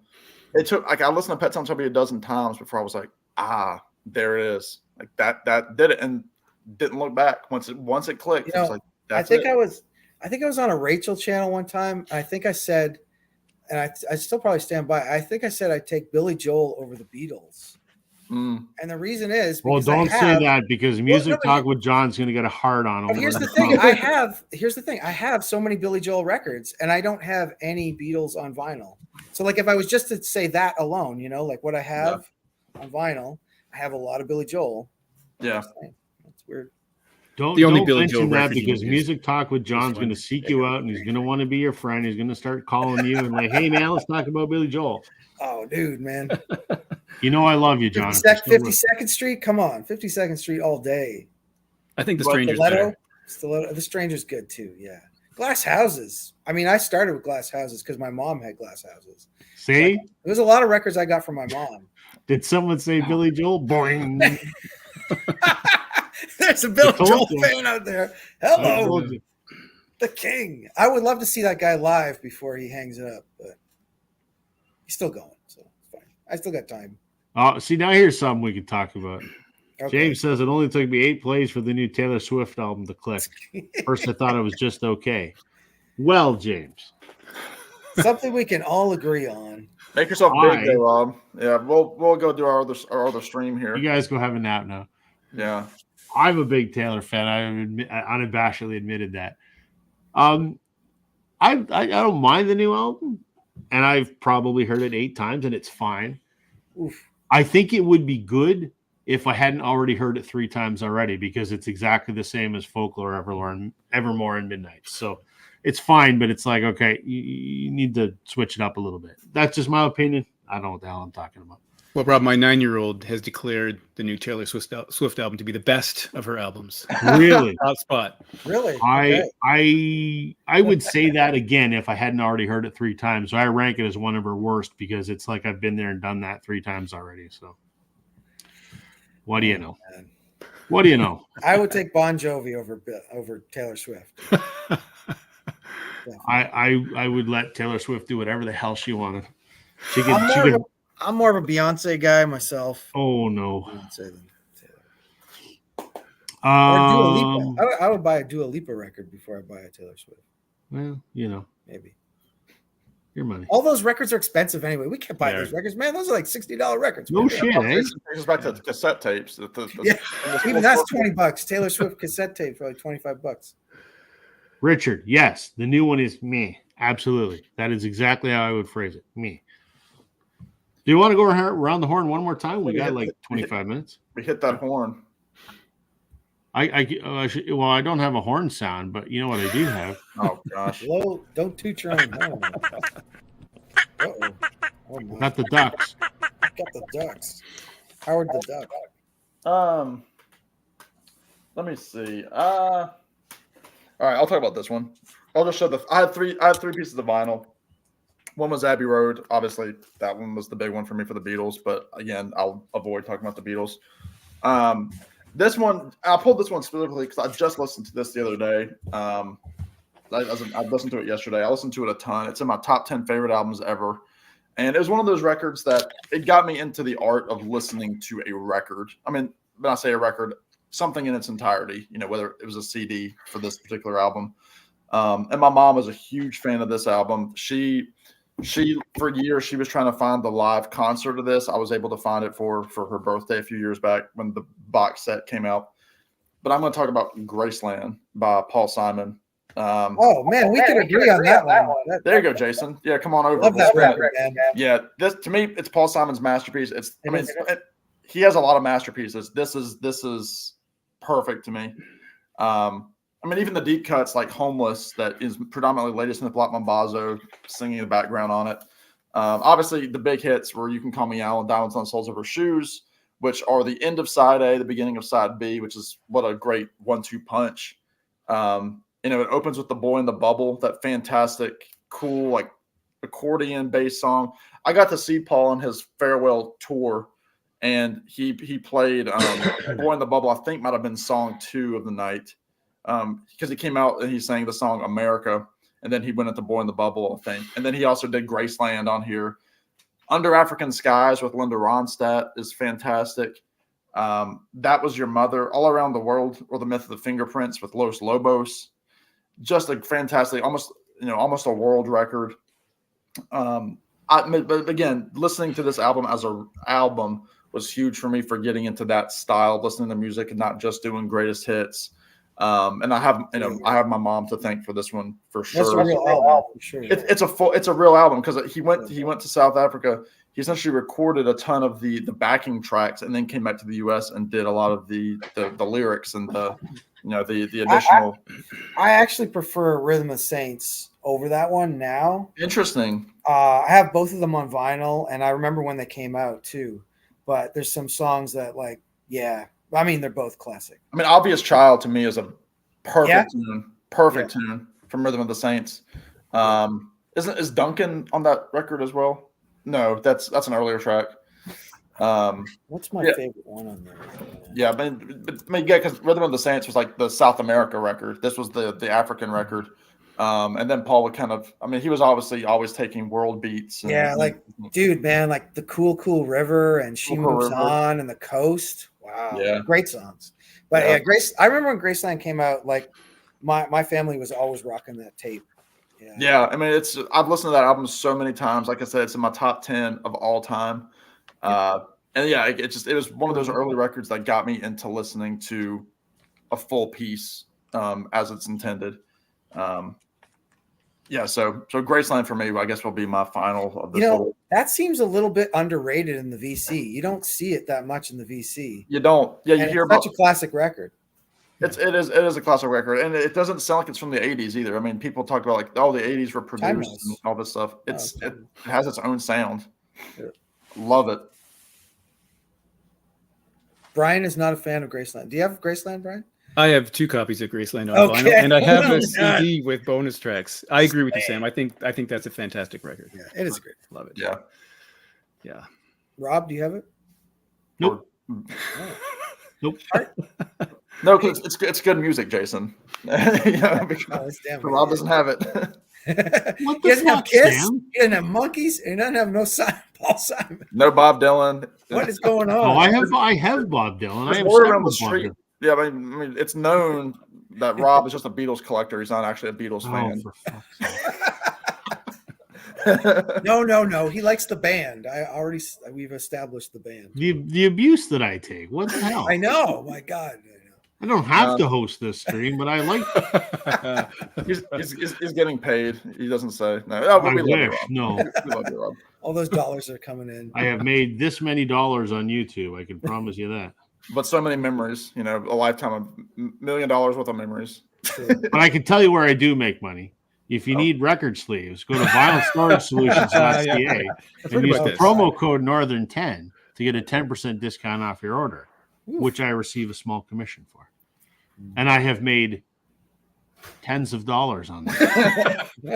Don't retire. I've seen the checks. Yeah. Yep. Let's see here. A few comments here. Let's see. Go here.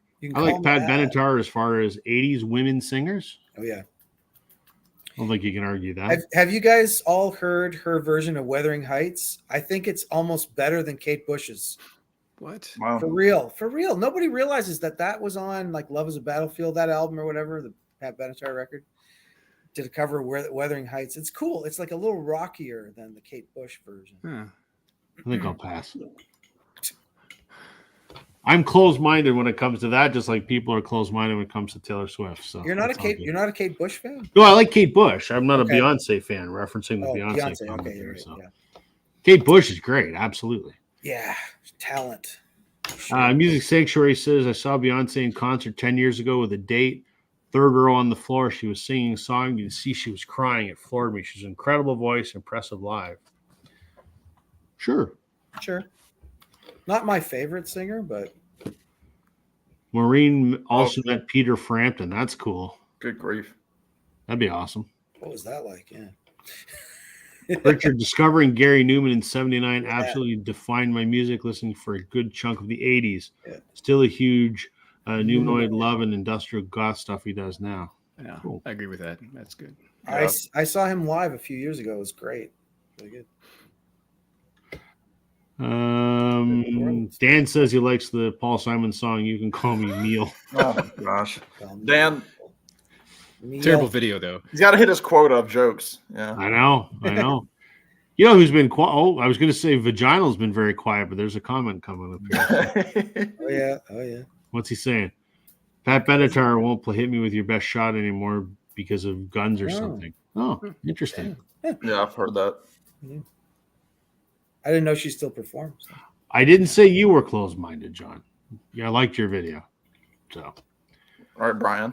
Brian. Right. So I was trying to remember how many records I had at the time that I bought this record I'm about to show. And I think it was very few, probably 15. But this one, how many do you have now for point of reference? Because it looks like a shit ton. Yeah. I'm actually not 100% sure. Oh, you don't have them all in Discogs? I do, but they're mixed in with CDs. So I can't actually. You're going to have to do calculation there or something. Yeah. Yeah. I'll think about that. But anyway, I was thinking I had not many records when I bought this one, but this is the record that put me on the path to buying more records because I realized I wanted to own them. And I've mentioned this record before, but this record, London Calling by The Clash, is, I mean, probably in my top 5 favorite records of all. Sometimes I think it's my favorite record. I'm not sure. It's in the top 5. I think it's absolutely incredible. And when I bought this, though, I was, I didn't have that many records, but for some reason, I don't know whether it was a time or just because of the age I was, or maybe I don't think I had any more money, but I just realized that I wanted to own more records. Up until that point, I was comfortable listening to the radio. And I realized that a lot of things I wanted to listen to weren't on the radio. So, and this record did get some airplay, but you had to listen to the right station to hear it. But this I found was really mind bending, not mind bending, but really opening. I really enjoyed this because of the difference in musical styles on it. The bit of reggae. That the first Clash record you heard then? Yes, this was the first one I heard. You started with that? Wow. Yes. Isn't that weird? And when I heard the ones before that, I was at some point a little bit disappointed, but then I realized it was a different sort of era. See, this is the first one I started with the debut, which was very punky. And anything I heard after that, I was like, this isn't punk. I don't understand. Like, it sounds... Well, because then I bought Cut the Crap, which was like... Oh, yeah, that's a disaster. Which is like an 80s pop band or something, yeah. A friend of mine had noted that Combat Rock was his entry point, and that's his favorite Clash record. And how can that be your favorite Clash record? Yeah, well, that one's kind of a midway point between like that early Raw and the more, mainstream or whatever. Yeah, and Sandinista kind of pushes it a little. I'm not quite sure what to make of that record, but this one some for people me, love that record too. Sandinista, yeah. I've seen that as a favorite. I have that one. I got that as VCLT from MGK Boston. Nice, right? But I mean, at the same time, around the time this came out, I was interested in XTC, so I bought Drums and Wires. I bought like The Wall, Pink Floyd's The Wall. So I was buying more records at that point. But this is the one I think that sort of propelled me on the path of buying more of my own music. You have a favorite song on there other than London on Calling? This record? Oh my god! It's like a double, right? The album. Yeah, I don't know.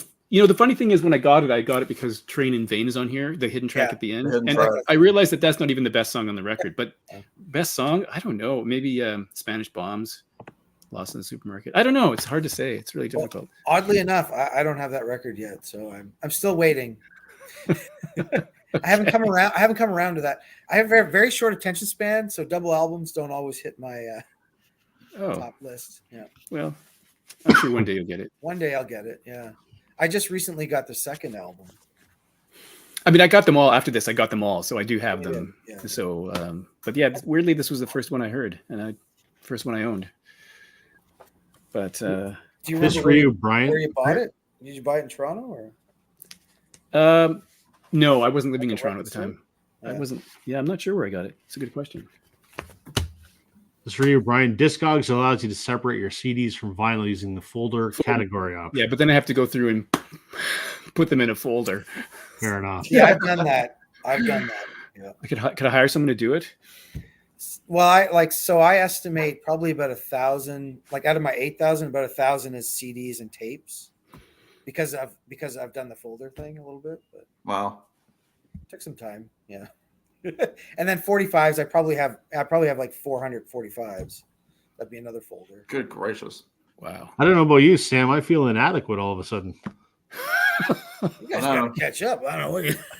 Well, I mean, we've been collecting like since we were kids, right, Brian? I mean, like, So have I. I've been I started buying records in '94, and I've never stopped. And I only have 800 Well, records. see, then we take our man Alex. He's got like 1,500-1,600 records, and he's only been collecting since COVID, like I have. Yeah, Yeah, I started probably in '84. Yeah, but yeah, I'm and 30 I'm years also, and I only have 800 but records. I also DJ, right? So as a DJ, I Fair enough. buy a lot of vinyl. That's a right? business expense, right? Do you write that off? I tried for a while, but then it got ridiculous because it was always a loss. Just, never a win, really. At that point, depends on how many gigs you get, right? But yeah, Here's Right. Dan with the jokes. I went to the drive-in theater the other day. They told me to come back when it's dark. Good Lord, Dan. knee slapper. He's trying He's to teach here all me- night, folks, or at least until we end this stream. So He wants me to learn, for when I become a father, the jokes that I need. Yes. I am a father, and those are worse than mine. So. Jeez. All right, I'm gonna go next. All right, Rob. So another album that really lit the fire for me as a music fan, but also an album that kind of started all of this nonsense. Billy Squire. Steppenwolf. Oh yeah, that's a guitar Hmm. band. Man, the first time that I heard Magic Carpet Ride, Yeah, good song. I was like, what the fuck is that? I was just, I mean, it's one of my all-time favorite songs ever. That guitar solo is just, like I mean, Proto can't- metal. I can't play it because I'm a shitty guitar player at best. I just do it for fun. But man, that's the song that I'm like, I want to learn how to play guitar. I'm going to get chicks. I can play guitar. I've never got any chicks because of it. But and this is just a stellar record. This is which one? This is the Steppenwolf the second. I like the first one too. I think they're both excellent albums. Does that have Born to Be Wild on it? No, that's on the first one. It is, okay. Yeah. I used to have a greatest hits tape or something by them, but yeah. I think Steppenwolf, or I think John Kay is still around touring as Steppenwolf, or at least he was a few years I ago. think don't know. so. Yeah. Well, He lived that's- in Kitchener do you know he lived in Kitchener for a time, or Kitchener or Waterloo for a time? yeah. I don't think he does anymore, but No, he just for a short period of time. did for a while. All right, what's going on here? Maureen, I heard Michael McDonald is making an album with Doobie Brothers for the first time in 30 years. Do we need Yep. that? He's doing it with Tom Johnson, who I don't think he's ever done an album with, who's the main singer. Yeah, because he's been touring with them for their 50th. Love Steppenwolf. General consensus is Steppenwolf was pretty good. Yeah. Magic Carpet Ride is stellar. There you go. We come back to Kiss. Yes. Again. God damn it. Just saying. Can someone ask me about the Blue Jays or something? God damn, let's all get off this begins with Kiss Kiss. nonsense.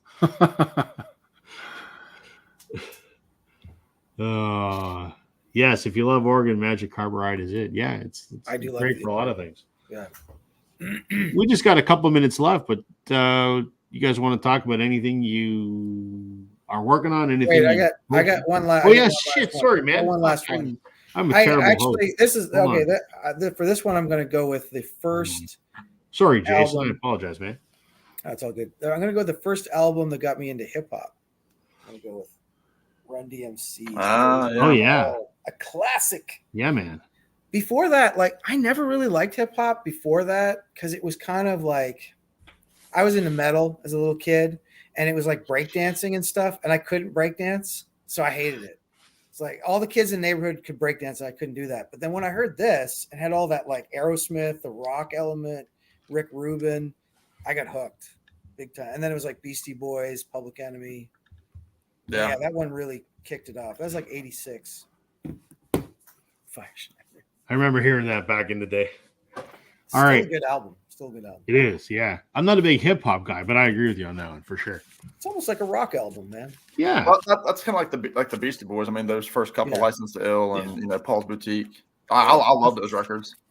The classic. all right. We Jays have a nice- got a couple minutes. The public demands that I comment on this. Vaginal, Fire Schneider? Yes. Fire Atkins? Yes. Fire Shapiro? Yes. For those that don't know what we're talking about, Schneider is the Jays manager. Atkins is the GM. Shapiro is the president. They're all a bunch of useless assholes that don't know how to manage a baseball team. They did the same with Cleveland. Shapiro and Atkins, when they were in Cleveland, did the same thing. They need to go. We need to clean house. I would trade Guerrero and Bichette today. Why they won't shake up the batting order, why they sit people like Schneider and Clement when people like Springer and Bichette aren't hitting out, it's absolutely ridiculous. Schneider relies too much on analytics, doesn't know how to manage a team, doesn't know when to pull a pitcher or leave a pitcher in. I could keep going, but I won't. But the renovations at the stadium do look very nice. So that's the only thing Shapiro's done that's any good. That's enough about baseball. Rob, do you have similar feelings about the Maple Leafs? No, I'm a Habs fan, so. Oh, what? Yeah. How did that? Well, I didn't see that coming. But, okay. I think what it was, because when I was a kid, I spent a lot of time with my grandparents, and they watched Habs games. They were Habs fans for some reason. So I guess just through osmosis, I've always been a Habs fan. It's probably better not to be a Leafs fan anyway. Well, probably not, but I think Bad world. as a Jays fan, I think I'm getting a taste of what it feels like to be a Leafs fan. I mean, it's just it's abysmal. I don't think the Jays. Yeah, I don't think they want them to win. Like the management's conspired against them. Anytime they have something good, they seem to fuck it up. So or trade them out. They were trading all the good players for like years. So Yeah, I don't understand. What do I know? I don't get it. James is saying it took me to the second Eminem album to buy a rap album. Really? Wow, Eminem. That's quite late in the game. Yeah. But, we'll take it. We'll take it. Vagina, nice park for T Swift. Well, I wanted to get tickets for Eras, but I got waitlisted like everyone else. There was 5 shows, 300 and something thousand seats total for all the shows, and 30 million people signed up for the Toronto pre-sale. So the odds of getting tickets were none. We didn't get any, which is unfortunate. I've seen her before, so it's all good. Okay. There you go. I avoided something. All your breakdancing friends have chiropractic care on a regular basis. I like John's comment down at the bottom. I like this. Promote the popcorn guy. Yeah, he could manage the team better, for sure. Sugar Hill Gang was my first foray into hip-hop. Still fun to revisit. Yeah. John wants us to bring back Stump Us. What's Stump Us, John? What is that again? Oh, I know what Stump Us is. Plug your ears, everybody. Oh, gosh. Oh, boys. Oh, that one doesn't have the sound effect. Hold on, I got to do it again. This one does. There you go, John, just for you. We used to do this trivia thing when someone would say Stump Us, and we did a thing, and then they'd ask a question. It was mostly John and Steve. Pretty much. Guerrero almost got tossed today. Well, he should get tossed. He should ride the bench is what he should do. But I didn't watch the game today because I was busy working. So we lost anyway. So what does it matter? Oh, fuck. Good question. I'm sure they probably have. I mean, and did they rename the album Royal Albert Hall or whatever? Right, yeah. Something. I learned something tonight. Royal Albert Hall is not the real location. Yeah, actually, it doesn't exist, at all. Well, that concert, the venue does, but the concert didn't. No, the venue doesn't either. Royal Albert Hall? I'm kidding. Yeah. Being a Canucks fan isn't easy. Yeah, they I'm screw sure it up for every concert. Yeah. Oh my god. Sure, it's not, Dan. No, I've been to the Albert Hall. I've never seen a show there. Yeah, me too. I've seen the outside of it. Yeah, same here. I've done the tour of the inside. It was really cool. Got to sit in the Queen's box. Yeah. Cool. Marines, I remember doing the bump in the 70s. I don't know what that is. That a dance? I guess. Yeah. I don't know. Yeah, Rob. Bump? Sure. It's okay, Dan. We'll make it short 2 games. We'll keep Vancouver's record intact and 0 Stanley Cups. Jeez. All right. We're almost at the 2-hour mark. All right, gang. Let me do this. We'll go around the horn if you want to talk about something you put out or something that you're working on or what you got coming up or whatever. Jason, you're our guest. You go first. Like I said earlier, I put 2 videos today. Go check them out. They're both threads. and I'll have probably more vinyl updates soon. Yeah. What about a video about cassettes? I have done for 2 years in a row. I've done the cassette tag, Yeah, I've seen and I've that. decided to take this year off because I don't have any other things to add to it. It would be a enough. repeat, pretty much, I think. Fair enough. So yeah. All right, Sam. Well, as we all know, our friend Steve at All the Worlds of Stage cannot stay away from me. So He's got an unhealthy Jeez. fascination with you. he continues to send me Stalker? gifts. Yeah. Almost. The mailman came to the door today. I said, no, please, I don't need this. And he just shoved it in my apartment and then ran away. So Steve just sent me quite the package full of some CDs that he doesn't want anymore, that he's given to me. It was very, very kind. It was a little birthday gift, and kind of a no harm, no foul reaction to his contest that just ended the other day. So I put up a video for that. I think I've got everything pulled for Chris Prophy's little rain tag there. Okay, good. I've thought about doing something kind of in relation to my birthday, in terms of, the 30, doing something with 30 records of some kind. I haven't figured it out yet, but yeah, I mean, other than that, I don't have anything going on. My other group that I'm part of with Rich Strickler, Brian Massey, all those guys, it's kind of been on hiatus for some different personal things within the group, just health and, just people trying to pull back, but hopefully that group will be up and running soon. Yeah, other than that, just a steady stream on my channel of stuff that people don't want to watch. So come see me. That's called making videos on YouTube. That is called, yeah. We all got that, yeah. Yeah. What about you, Brian? Let's see. I recorded a video today, which I'll post tomorrow, about recent finds. It's actually 25 minutes, which is pretty long for me. But I'll there are have to book three. some time. Yeah, there are three thrift store finds, which, Rob, I think you might know who these people are. Okay. So, and other than that, I also recorded a video for next week on what was it? What was it on? I can't remember. I don't know. I can't remember. I recorded 2 videos recently, and I totally forgot. But yeah, recent finds is coming tomorrow.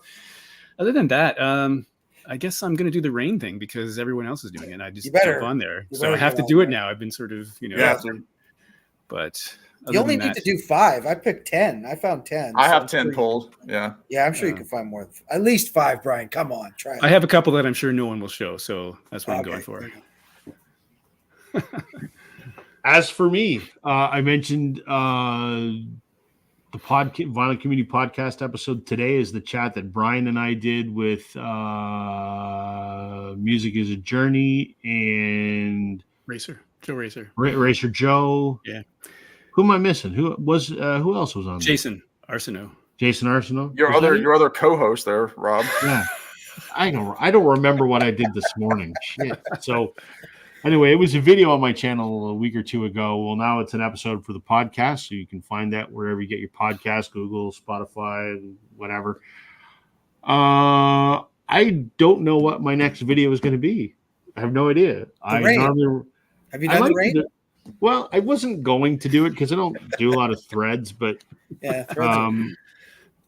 as we were talking, there was like 4 that instantly popped into my head, and I'm like, well, maybe I should do the rain thing.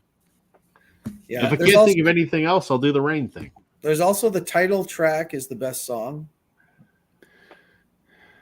It's a challenge, but you go through your records. You Can it be any genre? Does it matter?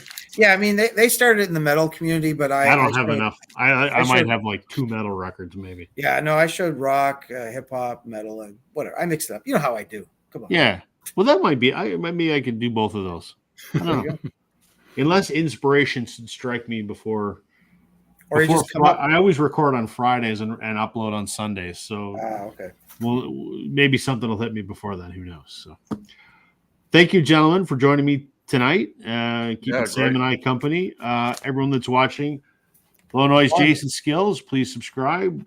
Brian from Embryonic Robot. Hopefully next week, Jason Arsenault and Alex from Beer and Vinyl will be back. I hope we have the band back together next week. I hope. I don't know. If not, you always got to fill in. All right. Appreciate it. But yeah, see you guys. Thanks for having me. Thanks, everybody, for watching. Thanks for your time. We'll catch you guys soon. Good night, everybody. Good seeing y'all. See you.